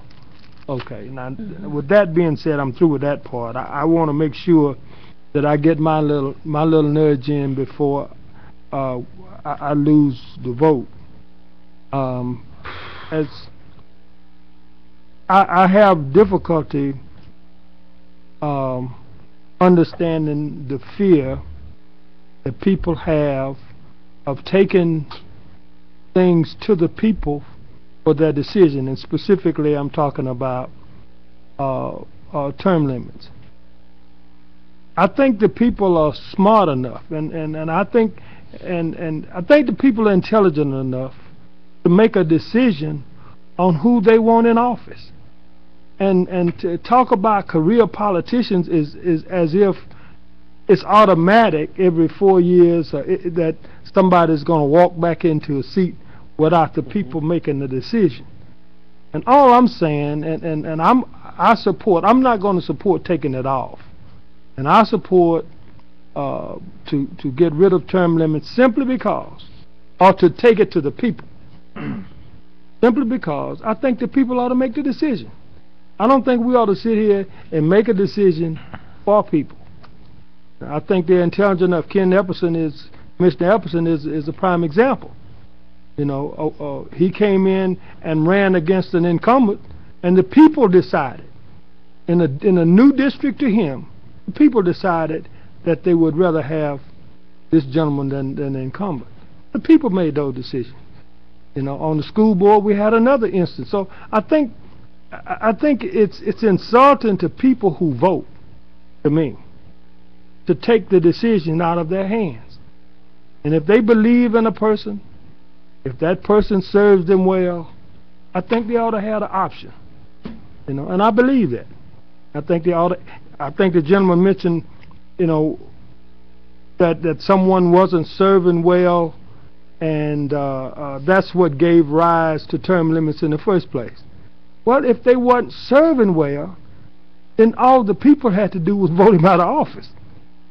and I think that when we make decisions to keep people from participating in the process to make their own decisions, then it's insulting to me.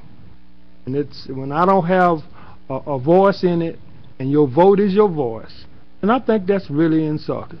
And for that reason, and that reason alone, I personally, it's not self-serving to me, because I don't intend to be a career politician. But now, I think that there are people who are serving well enough and who are endearing themselves to their community and their districts to the extent that they may want to see them continue. And if that's what those people want, what the district wants, I think they're entitled to have it. And that's kind of the way I look at that thing. And I think it seems to me some kind of fear attached to it based on what used to be in some years gone by, when there were some politicians that we had issues with, and there were some people that we had issues with, you know, and so we wanted to make sure that they didn't serve for ages and ages and ages, you know. And I think that our constituency, again, they are intelligent enough to make some decisions on their own without us trying to legislate to them, you know, what their electorate can or cannot do. So for that reason, I'm not going to vote. I'm going to vote against it. I want to see the other proposals go, because the committee has spent, 8 years coming to us to study the Home Rule Charter, and each year, including this one for the first part, we decided that we didn't want to take them to the people. And we kept coming up with it and coming up with it, so we finally decided that we wanted to take these before the people. I think they ought to. There are a lot of things that are antiquated in that charter. Still some things that we need to tweak and to go over. But I think that the people ought to decide, you know, for themselves.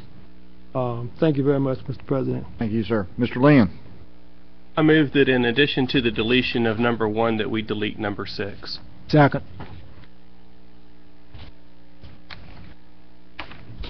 What was that? That is What? the removal, appoint and suspend or remove for just cause, and it says for just cause. It's Okay, striked out in number 6. And Page. what that does is requires Mr. Wilson to have just cause for the removal of no personal, Robert Glass or any other director. Okay. Rather than he thinks so. Because I think that there should be just cause for the removal of any department head. That was point 6 or Page 2, number 6. That's section 405. Section 405. 405. Can I ask a question? I have a point of information. what we should Yeah, I have a know. work session for. Okay, point of information, Mr. Caddo, you were, okay, well, let me catch up first. You made a motion, and did you have a second? Yes. Mr. Jenkins. I just have a quick question before you go on with this second amendment. Well, Mr. Chairman, just point of information. Yes, sir. The maker of the subsequent motion and the seconder will speak first, and then any subsequent people Exactly. after them. That's where we should be now. Yes, sir. Not a point of information. I believe you deal with that when it comes up. Okay, well, your information, and I'm looking at you. Go ahead. It just, would it not be better for us to deal with each amendment as it comes up instead of trying to just keep tagging one amendment onto the other? Or just deal with one up or down, then go to the next one up or down. We have to go through this whole thing. Only if there are other proposed amendments to this, isn't it? Well, we've got 2 amendments. Got 2 right now. Got If yours there's no and... other ones, then it's no need. Yeah, if people have other issues, then... Well, you got yours and Mr. Lynn's. Only 2, though. It's, yeah, never mind. Okay. That's all there is. I don't know. Take them I mean, what do you say? You want to take them line by line? Is it necessary? I'll ask this real quick. Does anybody have any other discrepancies in the charter as it sits besides 3.01 and section 405 number 6? Is there any other discrepancies at this time? Speak now, forever hold your peace. None. Thank you. Okay. So we have a motion on the floor by Commissioner Lynn, second by Commissioner Jenkins, to remove section 405 number 6. There's also the first motion moved and seconded to remove 3.01, correct? Commissioner Lynn amended my motion. Right. To add? Include. Okay, to include. Okay. All right, I have Ms. Lynch.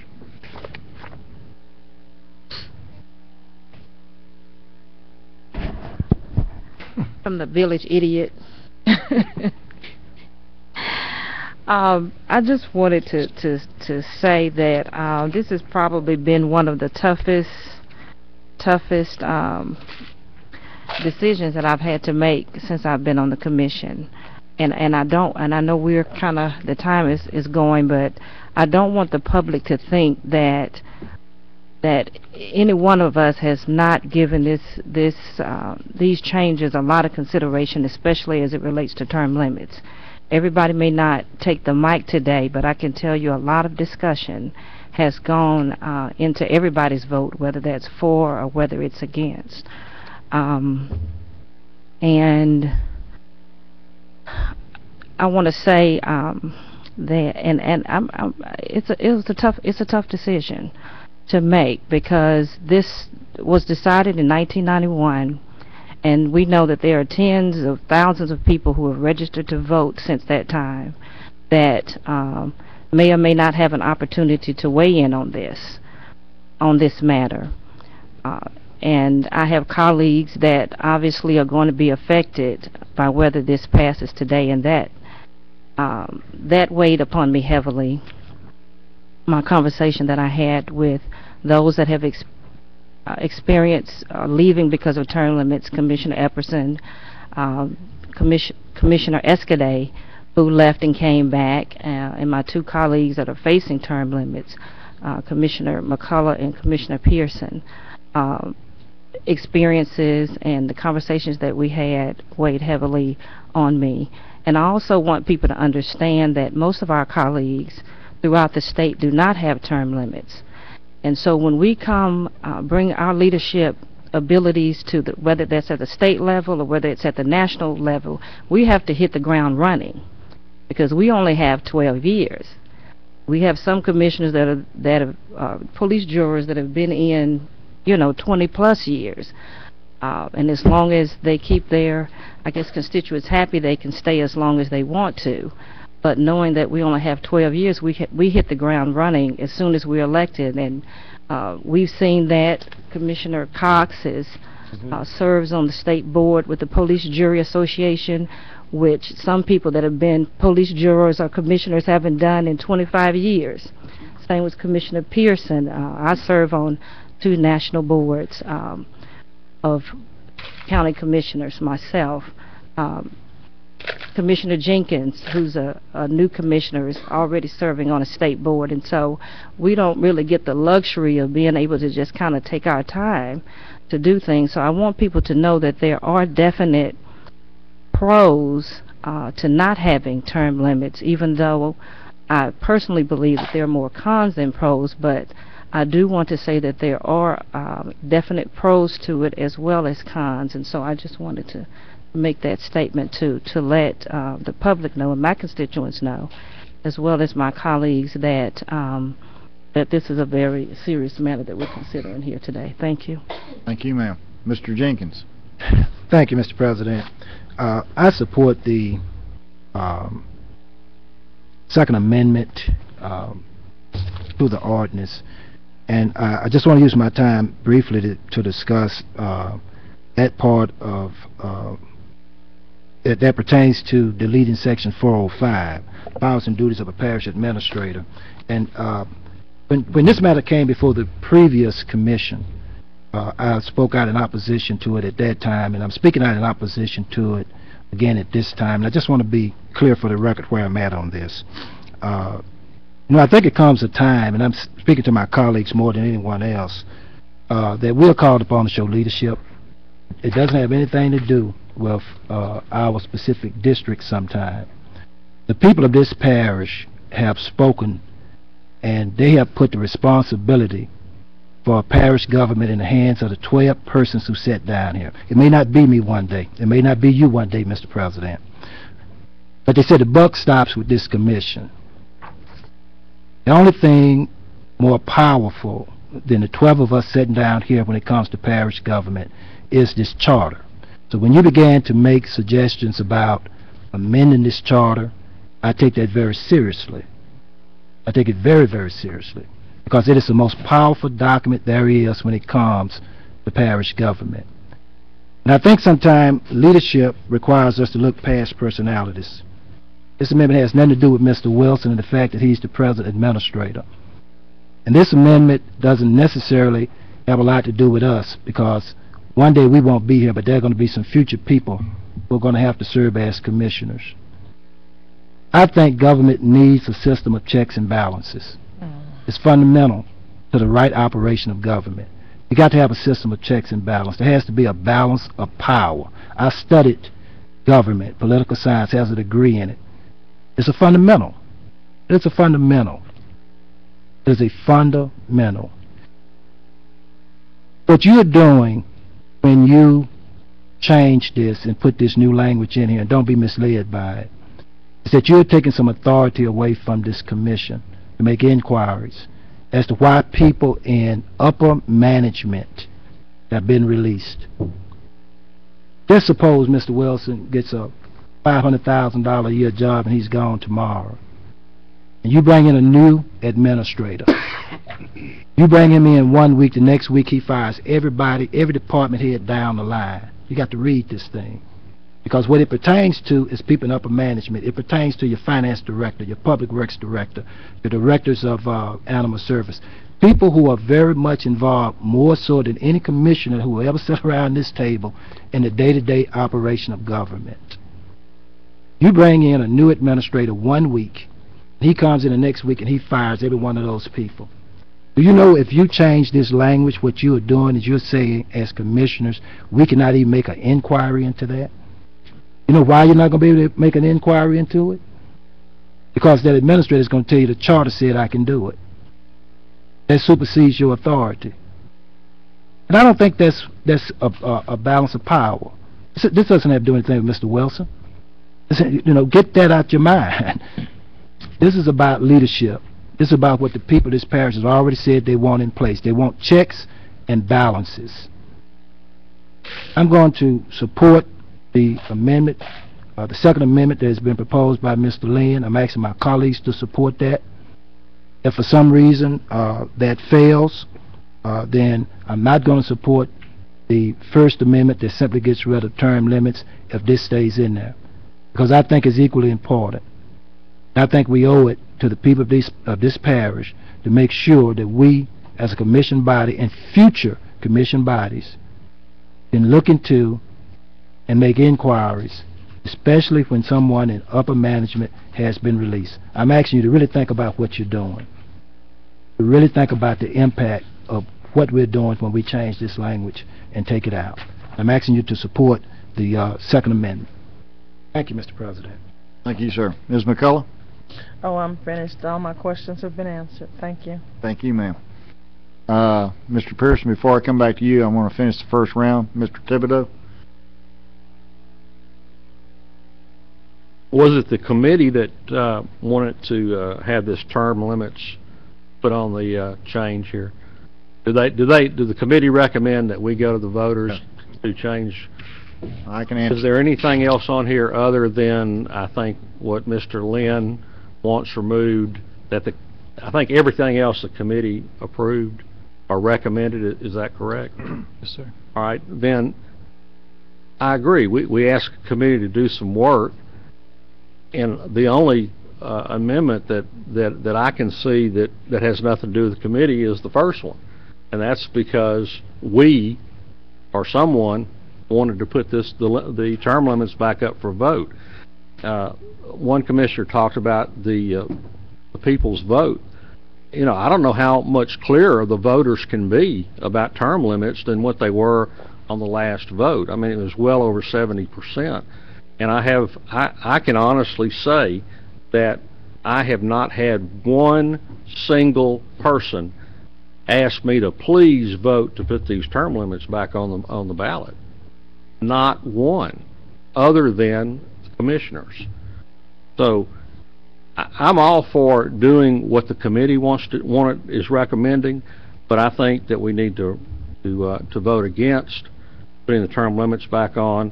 And in listening to the last speaker, I'm in agreement with everything he said, but based on what you said that you could not support the first amendment without the second. Is that correct? Well, if this section 4.05 remains in there. All right, so that means will we not have to divide this up and vote on them separately? More than likely, yes, sir. Okay. Not necessarily. If it fails, well, go back to the first. we'll just take that one Okay. step at a time. I ain't going to jump it no more. That's all I have. All right, Mr. Dominic. I think Mr. Thibodeau covered it. I've said before, you know, our last meeting, and I respect Mr. Pearson and other commissioners, but it's clearly that the term limited item was not brought up by the Charter Review Committee, and this committee spent numerous hours and days reviewing the charter, and they did not make this recommendation. That was one of the main reasons that I had spoken at the workshop. That so basically, I'm going to be supporting Mr. Escudet's. I do not want the want term limits to stay as it is. Mr. Smith. I've heard our colleagues talk about two different things. Number one, that the people have spoken. Number two, people should have a vote, which they did in '91. They voted close to 70%, as Mr. Thibodeau said. So people have voted and said what they want, so why do we have to change what they said, is my question. Is that it? Yes, sir. Thank you, sir. Back to Mr. Pearson.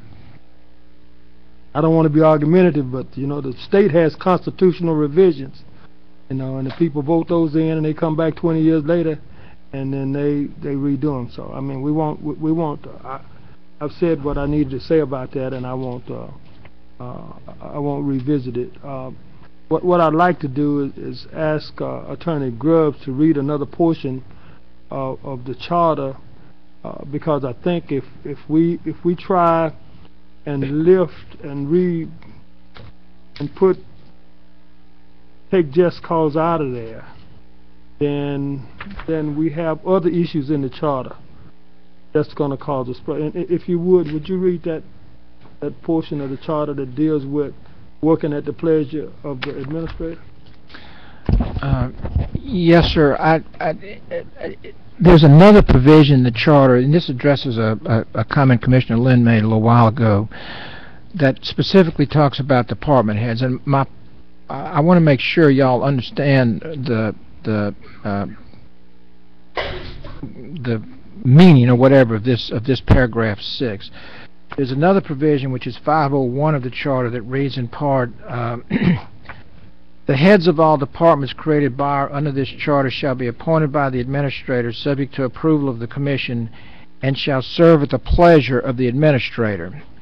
Now, that provision is not proposed to be changed. The provision that's proposed to be changed is a little bit before that, and it basically has the just cause provision in it for all parish employees, but it says unless otherwise provided by law. So it's my interpretation of these two provisions read together that the section I read to you first, it falls under the unless otherwise provided by law. I mean, there's a specific provision that applies to department heads that say they serve at the pleasure. So you might ask, why is this proposal even before you? And I'll tell you that if the commission's not comfortable with putting this proposal forward,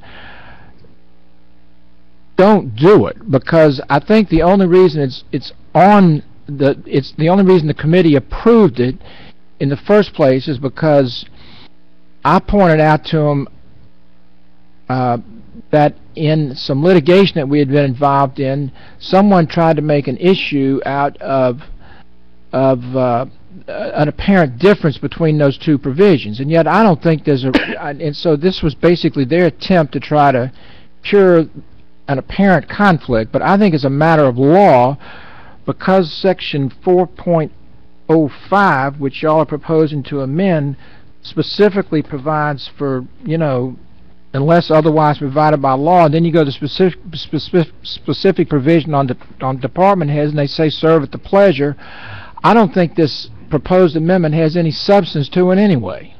And I don't know if I'm helping or hurting any, but the main thing is I want to make sure that I'm clear that regardless of what happens to this particular amendment, I think the charter is very clear that department heads will continue to serve at the pleasure of the administrator, but only department heads. Can I make a direct response to that, or do I have to wait in line? Yeah, you gotta wait, because I got plenty before you. That's it. Yes, Mr. Jefferson.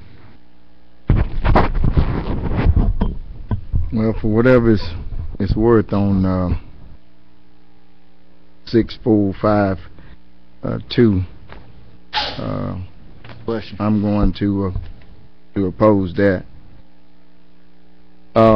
However, on the term limit situation, I'd like to make it explicitly clear that I have not been uncivil or called anyone out of their name. I added any adjectives to any individual whatsoever because of the way that they feel, either in favor or against term limits. And I was just hoping that everybody else would be civil and reciprocate and do the same thing. As I stated earlier, Danny Dumas and I, we served a long time on the commission, and we would always talk, but we respected that, hey, we had different philosophies, you know. He'd always joke and say, well, Ken, you're a good man, but you just got the wrong politics. So we could talk that way, you know. We never really got color for no kind of way. When I hear this phrase, a government for the people, by the people, of the people, and I was here when the vote and when the action came for term limits.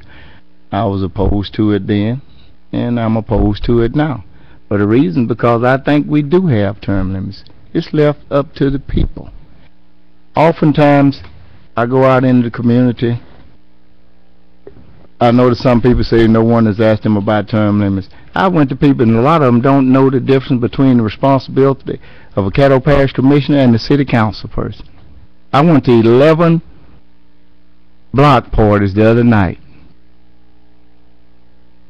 and I'm thankful that I was able to answer questions on either side of the fence, because you know where that comes from? That comes from experience. If you have a business or an organization and you have a job opening, what are you going to do? You're going to seek the best qualified person. How do you get that? You get that by experience.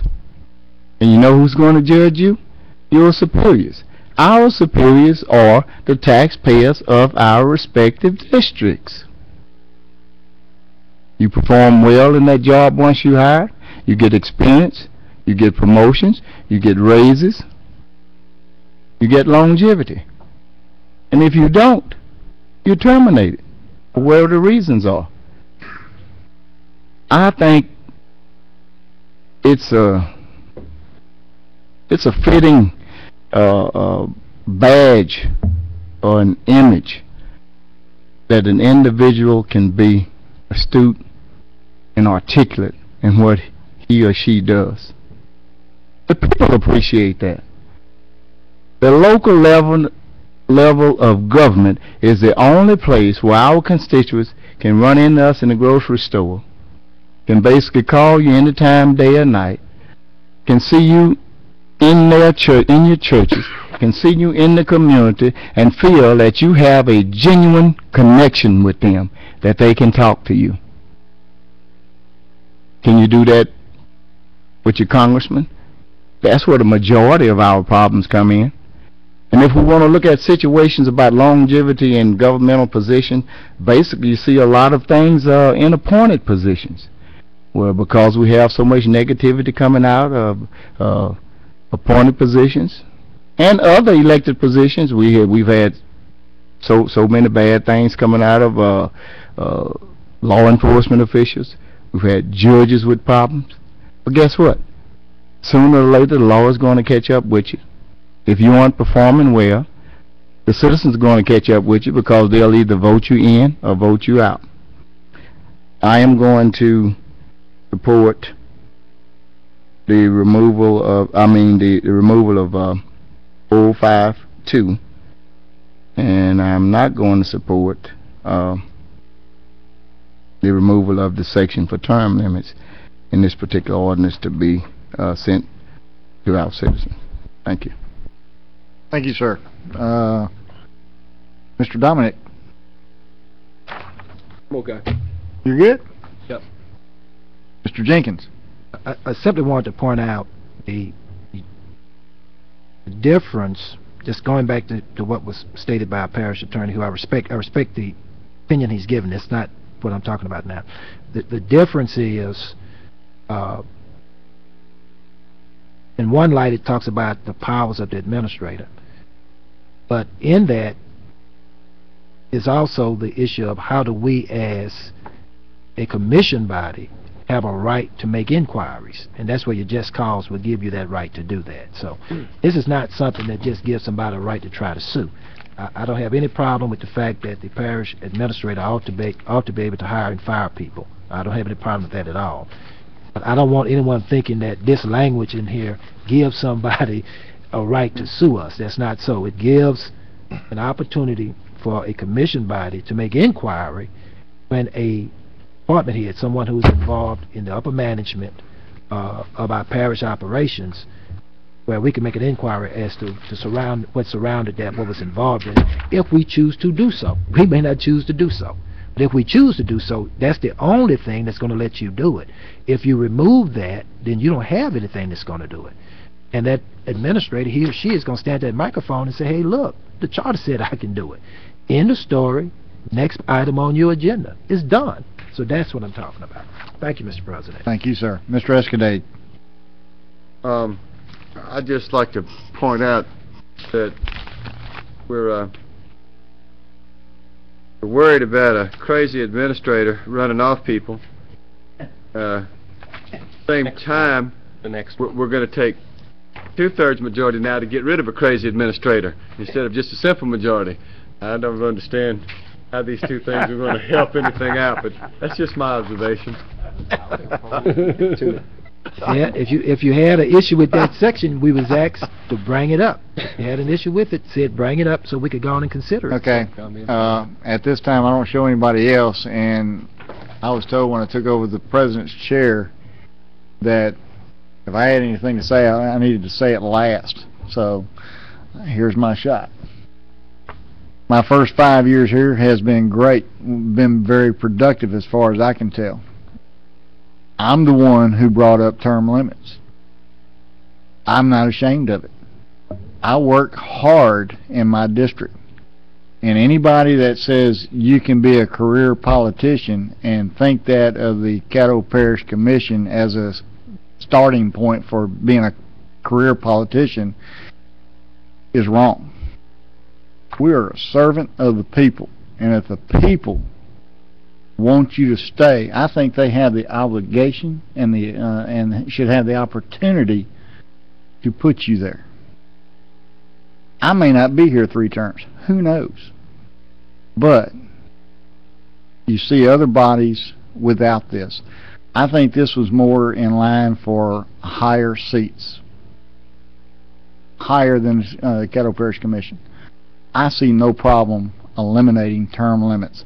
I see no problem putting it to the vote of the people.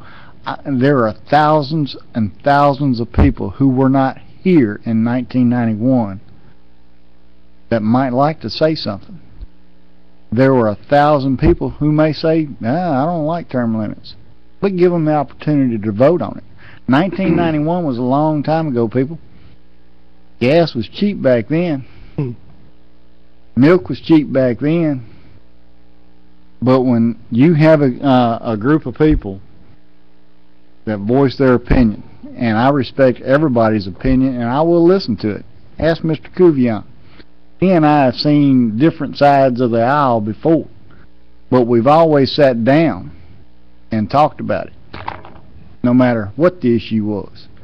He spent time on this charter committee twice, and twice we basically said, well, we're going to set it to the side because nobody could actually, come up and say, well, let's put it up there. Let's get it done. But we asked them to waste their time and efforts to go through it twice. I put the term limits, or asked to have the term limits looked at because of the length of time that had elapsed from the last time. Right or wrong, agree or disagree, I don't care. What I'm trying to do is look at the future. If you've got somebody who's willing to do the job, and the people go in that voting booth every 4 years and say, that person is doing a good job for me, I'm going to click his name or her name again. I think that's their right. If they're not doing the job, just like we had Mr. Epperson come back, he got elected, and I'm proud for him. He's done an excellent job. But that's not to say that the person he replaced was any less did a good job. So I'm for term limit, doing away with term limits. I'm for putting it to the people, and I'm pretty sure there's a few people that's going to write articles in the paper and mail it to me again. I don't care. And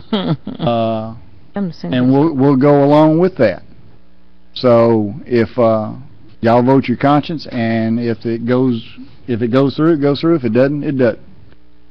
But I was going by what I thought was the right time for the right situation, and while the charter review was up, I thought to put it in. So that's all I got to say. All right, we have motions on the floor. The amended motion was done by Mr. Lynn, seconded by Commissioner Jenkins, to amend Mr. Escudez to drop out section 405, number 6, along with 3.01. Everything else go forward. And everything else will roll forward. Any questions? If not, you are voting to... Mr. Epperson. Yes, sir. Yes, sir. I just want to be clear now. Are we voting for Mr. to eliminate both, or we vote on Mr. Lynn's? We're voting on Mr. Lynn's amended motion. To take out both. So Mr. Lynn's motion was to include Section 405. Section 405. Number 6. With 301. 301. Okay. Now, does anybody else need...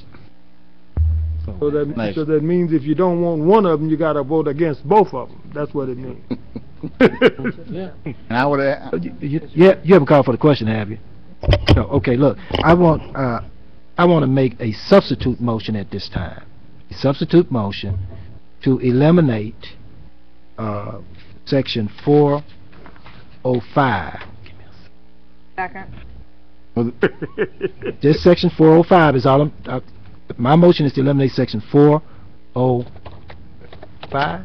405. Well, that's already in the amended motion. But it's joined with the eliminate. You want to separate them. Let him go ahead. Okay, let him go. I withdraw the motion. Let it go. I withdraw the motion. I withdraw the motion. Let it go. Withdraw your second. I'm a second. Okay, Mr. Thibodeau. I've always wanted to use this term. Go ahead. I like to bifurcate the amendments. Means vote on them separately. Second. Okay, define. No, I'm just kidding. I'm just kidding. We'll vote on, I'd like first to vote on the two amendments separately. There's a motion on the floor to vote for them separately and a second. We'll go with the amended section 405, number 6 first. 1 second. Is that okay with you, Mr. Thibodeau? Do it. Thank you, sir. So we have a motion by Mr. Thibodeau, seconded by, who was it? Mr. Smith, Me up now. to vote on these separately. Mr. President, Yes, sir. There's no and I know other it's late, but is this a motion to adopt the ordinance, No, deleting that? no. So this will require 7 votes. This will require 7 votes. Okay. This is to take both section 405, number 6, and 301 separately. Okay. That way there's no confusion when we vote it up or down. Right. Makes it a heck of a lot easier. Amen. I know them attorneys are just thinking right now. Amen. Now you got me messed up. Oh, God.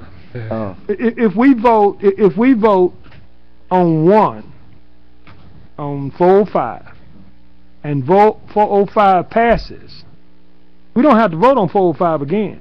Well. Which means that goes to the people. Right. To be With voted 301 on. intact. Which means that it's more than 7 votes. It's got to go 2/3. 301 Oh. intact. Okay. Point of information. Well, next, y'all one explain that to second. me. 1 second. Let the chair do this. Handle it. The way I see Mr. Thibodeau's motion, Mr. Thibodeau's motion is to take the amended motion of Mr. Lynn, section 405, number 6, and section 3.01, and separate them, and let them go as they will. And the ones who passes goes to the charter that we will vote on later to go to the people. Correct? Correct. Thank you, sir. I'm glad I got something go. right. Right, man. So That's it.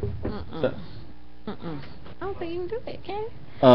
Okay, So wait a minute, wait the a motion minute. is just to separate them. We're not voting Correct. to take it out. Have to vote 3 times. We're going to, exactly. hold on a minute. Hold on. Putting to separate them now. Mm-hmm. That's going to Separate.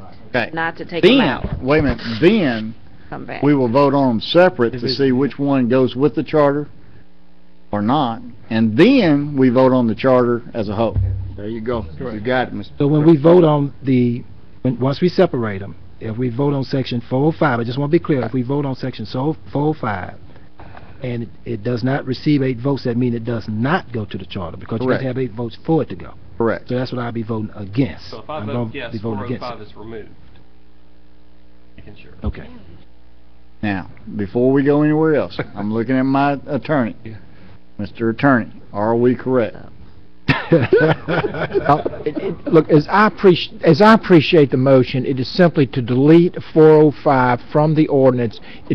Passing the ordinance is not included in the motion, and therefore I think if you vote for this motion, you will be voting to delete 405 from the ordinance, and the motion will have to get 7 votes. Okay, now that's to delete it. We're talking about to separate them individually. That's his motion. He said something. Motion's the motion to sever.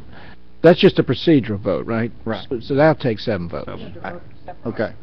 And then vote when the vote is taken on 405, there has to be 8 votes for that to go. That's exactly right. I mean, I think y'all are. I mean, I'm getting confused, but frankly, I hope I'm not making something that's going to be interpreted as a substantive opinion on anything. But to me, I think the simple thing to do is to get the ordinance like you wanted through motions to delete items, and those motions would require 7 votes to pass. And then once the motions have been acted upon, then someone would make a motion to adopt the ordinance as amended, and that motion would require 8 votes. So that would basically be easier than the motions we have on the table. I don't. But to get it to move it along, if I understand the motion that's on the table, it is simply a motion to sever these 2 issues, and that's a procedural vote that would require 7 votes. So if you're in favor of severing the issues, you would vote for that motion, and if 7 people, assuming 12 are in here, require. No, we don't have full body today. Well, then if you got 11, I'm sorry, you got 11 people, so it takes 6. No. If you got 11, it takes 7.5 for 2/3. No, no. Oh, you're talking about for the I'm motion sorry, to sever. I'm really... No, you are, Let's do the motion to sever first. you owe me supper tonight. Let's do the motion to sever. You didn't take your Ritalin today, did you? It takes 6 All right, votes. wait a minute. So it would take, contrary to, it would take 6 votes to adopt any of these procedural motions with 11 people here, but then it's going to take 8 votes to move the ordinance Forward. Okay. Adopt. I bet John Settle's confused. I'm ready now. Very good. I'm ready for the first vote. Then There we'll you get to go. the next one. We're voting on Mr. Thibodeau's motion that had a second. Separate. Please vote. What is it for?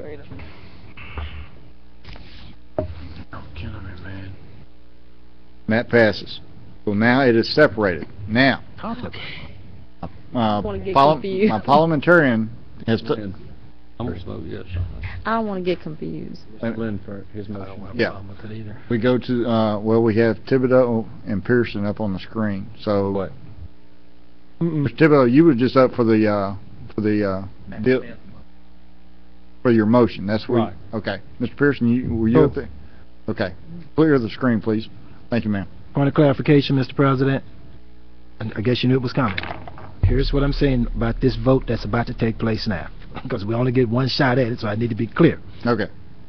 What we're about to vote on now is whether this ordinance, we're going to delete section 405 from this ordinance. Am I correct? That's what we're going to vote on. Vote yes.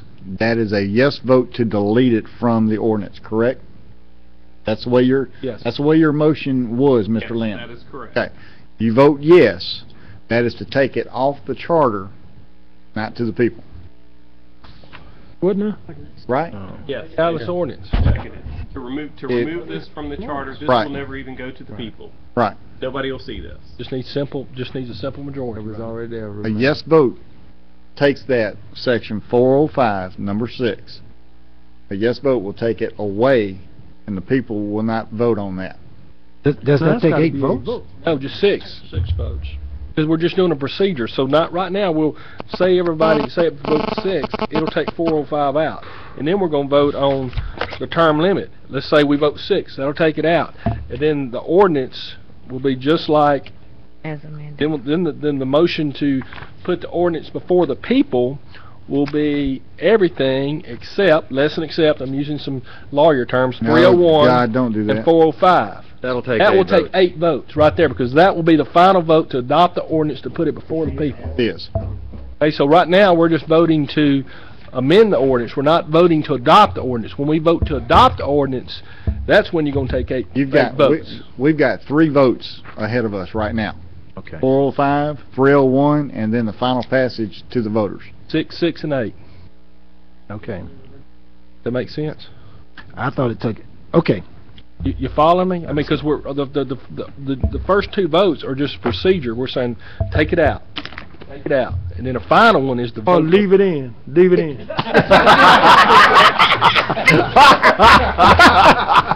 There you go, Coach. Well, can you take care of him for me? Okay. All right. No other discussion. We have a motion on the floor. A yes vote removes section 405, number 6. Everybody vote. I don't even know how I want to vote on that. Let's see. Oh, yes. That's it. Oh, no.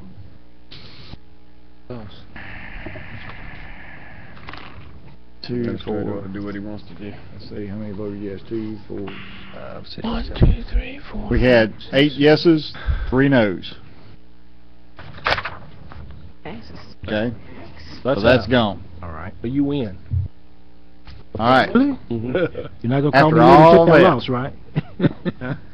You still owe me some. Well, the ethics 8 law votes, says so you can't buy you me got- supper. It's 8. $150. You can't take it back. There you go. He's not a lobbyist. There you go. Okay, now we're going to go to section 301, term limits. Same applies. A yes vote takes it away. No vote puts it in. Correct? Correct. Any questions before we vote? Minute. You said... Speak. Hey, that's Mr. Escudero. Yes, sir. What? No. Is that your yes vote? Deletes it. Yes. Takes it out. Yeah. A no vote. Kills it. No. Yes kills it. Yes kills it. I'm confused. Yes kills it. Yes takes it out. Deletes it. Heads I win, tails you lose. All right, look. His motion was to delete it. That's Delete right. it, right. Okay, so if you vote yes to his motion, then you vote to delete it. That's If what you I said. vote no to his motion, You vote you to put vote it before the people. Right. to put Okay. it before the people. There we go. Now we're straight. Everybody please vote.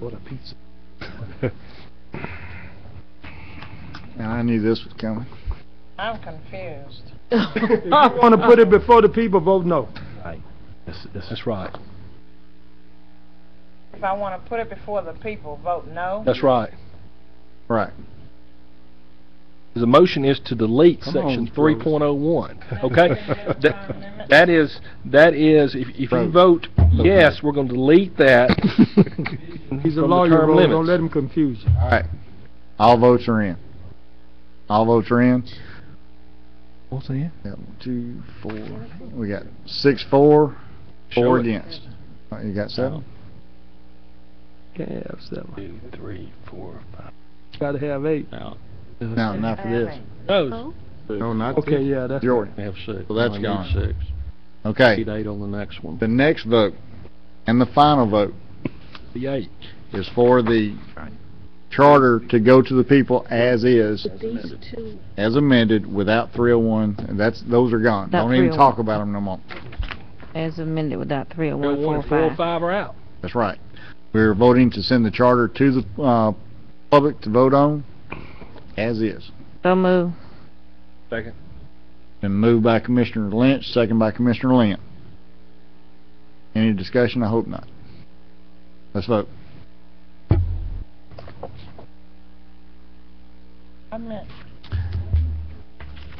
And that passes. We're not, Mr. Spears. We're back over to you. Don't expect to read all this in the minutes. We can't adjourn. Can't adjourn. We got more on the agenda. I'm just screwing with you. Oh yeah, everybody leaves now. They don't want to sit for the whole meeting now. Let's get it on. All right, Mr. Spears, next. Sleeping, lost my place. Ordinance 4788, sell surplus property owned by the parish. Move. Second. Been moved by Commissioner Jenkins, second by Commissioner Lynn. Yeah, I know. And for final passage? What do you want now? We need to remove 2 items there from that. I think they've already been taken off. No, according to Mr. Grubb, we have to make a motion to remove those. I was trying to do that. Oh, but, okay. to remove the, there's 2 requests, one for a dump truck for the town of Vivian, and the other one is for a Dodge for the Robinson Rescue. Be removed from the, is that how it should go? That's correct. If y'all adopt the ordinance with those deleted, then we'll prepare an ordinance to declare those 2 items surplus and authorize their donation at the next meeting. I make a substitute motion, if it's okay, that that item number 4, which is VN 133 Dodge, and item number 18 TK 503, the dump truck, be removed from the. Okay, we have a motion to remove 2 items, seconded by Commissioner Jenkins. Let's vote on the substitute. Or any discussion? If not, please vote.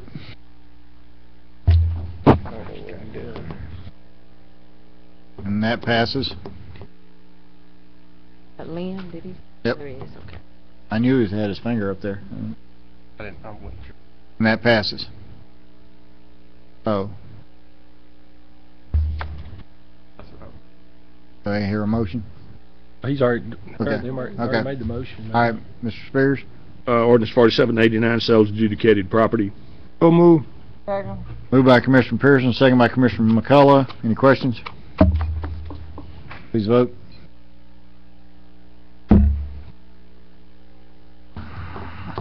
That passes.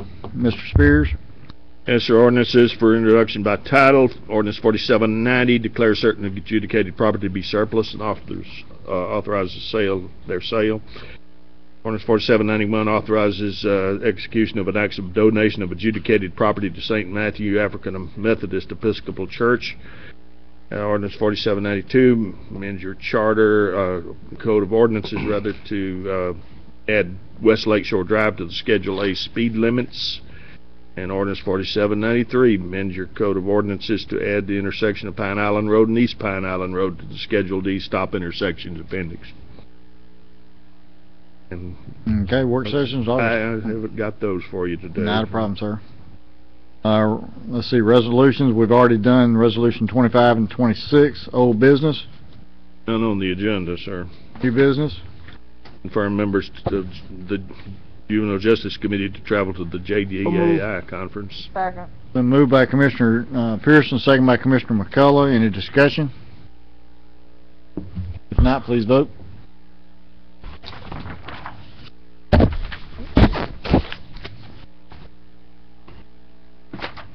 That passes. Mr. Pearson, please vote. Oh. Thanks, sir. That passes. Mr. Pearson? I'm sorry. Mr. Spears. I'm done. You're done. New business. I'm sorry. No, I I wanted to be done. Confirm the following appointments for the Caddo Parish Sewer District number 5. All right, we have a motion by Commissioner McCullough, second by Jenkins. About Mr. Commissioner McCullough, I second it. Okay, that's backwards. I'm sorry. Any discussion? Yes, I Maker of the motion. like to speak. Yes, ma'am. How much time can I have? 2 minutes, 3 minutes, 5 minutes? Whatever you want. Well, anyway, because I wasn't here Monday, I want to thank you guys for moving this particular item, today's agenda, to be voted on. What I wanted to do is just kind of bring you up to speed, give you a little background information regarding sewer district number 5. In relations to the history, during this particular time, those of you that know my father, he was actually acting as or serving as police juror, versus now we're serving as Caddo Parish commissioners. And this sewer district board consisted of about 4 or 5 members, all of which are deceased. The very last member passed away this past October of 2008. Supervisory board consisted of Clarence Glover, the Honorable Cedric Glover's father, Dan Frederick, who's deceased. Clarence Glover's deceased also. Aaron Nash, who's also deceased, and Mr. John Phillips, as I shared with you before, just passed away this past October of 2008. To just kind of share, I just made a few highlights here to kind of let you know what was going on. In 1960, an election was held to create and establish sewer district number 5. Also, this was the very first sewer district system in Caddo Parish that actually built a sewage treatment plant to treat sewage. Many others have also followed since then, but the Cooperodians, according to the history, they were the first. To kind of bring you up to date as to where I am and where the MLK Association is right now with sewer district number 5. Although it started in 1960, 2000, if most of you are aware, I was elected to the year 2000. In 2004, one of my constituents called me, and during this time we were talking about a lot of adjudicated property. I think on the term that Mr. Jaron Rogers was serving, I think he kind of brought JR in reference to the adjudicated property. So there was a big thing with actually one of us informing our constituents about possibly purchasing adjudicated property. And I have to be honest, in my district, I held town hall meetings. I encouraged my constituents to possibly consider purchasing adjudicated property. Some I was very successful at, and some I wasn't. But I received a phone call in 2004 from one of my constituents regarding purchasing of some property that was right next to his property where he was reared from a little boy. And his reason for wanting to purchase the property right next to his property was because he had maintained this property up to date, up to even now. I mean, of course, he called me in 2004. I said, well, sure, because adjudicated property purchasing was the big thing. So what I did at that time, I had Mr. Jaron Rogers, who was acting as public works director. I said, Jaron, would you please check to see if this particular property is parish adjudicated property or city adjudicated property? So he goes and he checks with the parish, and the parish says, no, this is not our property. I said, well, okay, check with the city. Then he comes back, he said, well, and this is 2004, please be mindful of that date. He comes back and he said, well, the city says it doesn't belong to them either. I said, well, you know, it has to belong to somebody. Let's find out who's paying taxes. So in checking with the tax assessor's office, we discovered that these properties were owned by Sewer District Number 5. As a matter of fact, I would actually show you a description. It's over 86 lots. And during this time, when I was asked by my constituent to possibly help and assist to get this property, I-49 was a big thing. So here I am, I'm District 2, Caddo Parish Commissioner, where my father served in 1960. And all of a sudden, there's this big discovery of 86 lots of property that are owned by Sewer District Number 5. Well, to my discovery, when I did the research on the history of Sewer District Number 5, more research, I came into an intergovernmental agreement that was made by Sewer District Number 5 and the city at the time of annexation. This intergovernmental agreement was dated 1981. I believe it was July of 1981. And there were several agreements that were to be made within this agreement that even the MLK Association, when I brought it to them, they have questions about it even now. But in this agreement, at some point, it stressed that Sewer District Number 5, you have X number of days or a certain time frame to sell all the properties that you can. And this was approaching annexation, us being annexed to the city. You have X number of days, a certain amount of time to sell all of the properties that you can, and all of the properties that you do not sell, then you would donate them to us. This is the city talking to Sewer District Number 5. Okay? And so what happened was, when I researched the act of donation, somebody dropped the ball on the act of donation. The act of donation was never done for the remaining properties, and these properties were supposed to be used to pay off any bonds that this sewer district had. Now, as a part of the history, as I reviewed it here, and I don't mind submitting to you all at a later date a copy of it, but you know, according to this, the sewage assessments were paid off in full, and this is another subject that the MLK Association had some questions about as far as the assessments and as far as any bonds or anything was concerned. But it says here that Glover, Frederick, and Phillips, which were some members of the supervisory board, took the task and were courageous enough to make sure that the construction of the sewer district number 5 properties, they were actually assessed at $5.64 per front footage and 6% interest per year on the unpaid balance. This came to around $2 million. Okay, and they indicated that they had 15 years to pay off the indebtedness with a certain amount to pay each year. And they were happy to announce that they actually paid off this $2 million indebtedness. Now, when I brought this to administration during the time that Bill Hanna reigned, and that's one of my favorite persons, it was suggested by this administration that I reactivate this board. But I was more than happy to reactivate this board, because here I'm thinking, well, and I know Dad is happy in heaven, that, hey, you know, MLK has property. So what I will do is attempt to reactivate the board, and I met with some people in the community, the MLK Association, to consider reactivating the board. In reactivating this board, it is my understanding that the board itself wouldn't be able to more or less handle any of these monies, but if they would turn it over to a non-profit organization, this could possibly be, the donation of the property could be done. Now, what I want to say to this body, and I understood that there were some concerns when this was forwarded to Thursday's agenda, is this about oil and gas?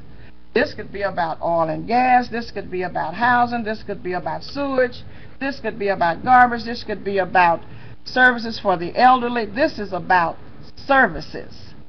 So what I would like to see this commission do, because these properties are located within the MLK area, owned by our ancestors, people that actually lived in the community, purchased the property, I would like to see this board reactivated, not just for, as someone inquired, natural gas or oil, but for any services that can upgrade or enhance the MLK community. Why? Most of you all are familiar with the fact that over 1,500 lease-to-buys have been brought into the MLK area. The MLK area was slightly trashy. Now that the 15-year lease is no effect, I don't mean to bring any harm to the residents of there, and it's not to say that the residents are doing it, but we are even more trashier now with an additional 1,500 units coming in, to the point where I actually went to Steve Prater and I said, look, Steve, could you give the city some help at actually coming up here and just, if you don't do anything but clean up MLK, David Raines, and Blanchard Road, could you give us some assistance? Well, based on that, he said, well, I can help you once a month because right now I'm tied up. And right now, the sheriff's department, the prisoners, they come out once a month and they pick up trash. Well, my thing now is, if we're able to donate this to a non-profit organization, that gives the community the opportunity to upgrade and do some things in the community, such as getting rid of the trash. Maybe we can get the city to give us 3 more trucks. Pick up the trash every day. I visited the French Quarters. I visited New Orleans, 9th Ward. In French Quarters, they're picking up trash every day. They have to. The trash is there. In the MLK area, say what you want to say. I don't know who's putting the trash there, but the trash is there. We need some assistance with cleaning up the neighborhood. I had some problems about the 15-year leases coming in. I had some problems with Jackson Heights, the projects coming in. They came in. People have to have a place to stay. So since they are there, since the people are there, and yes, they have some bad habits, and I explained this to Steve, but we've got to deal with the bad habits. We've got to get rid of the trash. So if it's for no other reason than to donate this to a non-profit organization so that the money can be channeled back into the neighborhood to do some things to a district, to a community whom I've often stated that have been abused by 15-year lease-to-buys, I would hope that you would consider doing that. And another thing, is it about oil and gas? It could or it could not be. This body right now to date have collected over $18 million in natural gas leases. So I wouldn't want to think that this body would even think about considering abolishing this board or you know, because you have people that are in the community that's now aware of this. It's been brought to their attention. Ms. Rambo, she's sitting out there. She's actually had the opportunity to work with Sewer District Number 5 at the very beginning, back in the 1960s. You have people that have actually volunteered to work on, reactivate this board, review the intergovernmental agreement, because there are some things to be questioned in that agreement. Were they all carried out by the city? This board is willing to review this intergovernmental agreement and look at the act of donation. So I'm asking you all, please consider appointing the members that are listed on this agenda today to the Sewer District Number 5 board so that they can finish, as I stated in the letter, unfinished business. And whatever we come up with, we have no problem with bringing it back before this commission to share it with you. Thank you. Thank you, ma'am. Ms. Lynch? Commissioner McCullough, you have my unqualified support on this, although I cannot quantify or necessarily qualify some of the statements that were made. Thank you. Mr. Escudade. Off the question on the motion. Second. Mr. Escudade. Question. Sir? Vote for the call for the question. Okay. Vote yes for the question. Ready, Ms. Vita? Hold on just a moment. The question. Computer's thinking. Okay. And that passes. Okay. Now we're voting on the motion.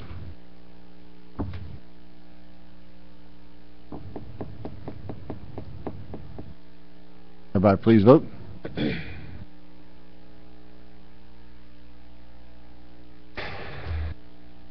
And that passes. Okay. Let's see here. Mr. Spears, we have a confirmation of Randy. Yes, sir. Randy Magnus. So moved. Your 7. Moved and seconded, without exception. Everybody please vote.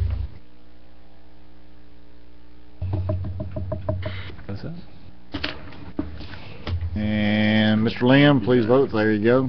Thank you much. Mr. Kuvion, before we get out of here, I would like to say I appreciate the work you've done on the water, and I hope that we can work with you some more. Mr. Kirkman, I need to see you real quick before you leave. Meeting adjourned. All right. No.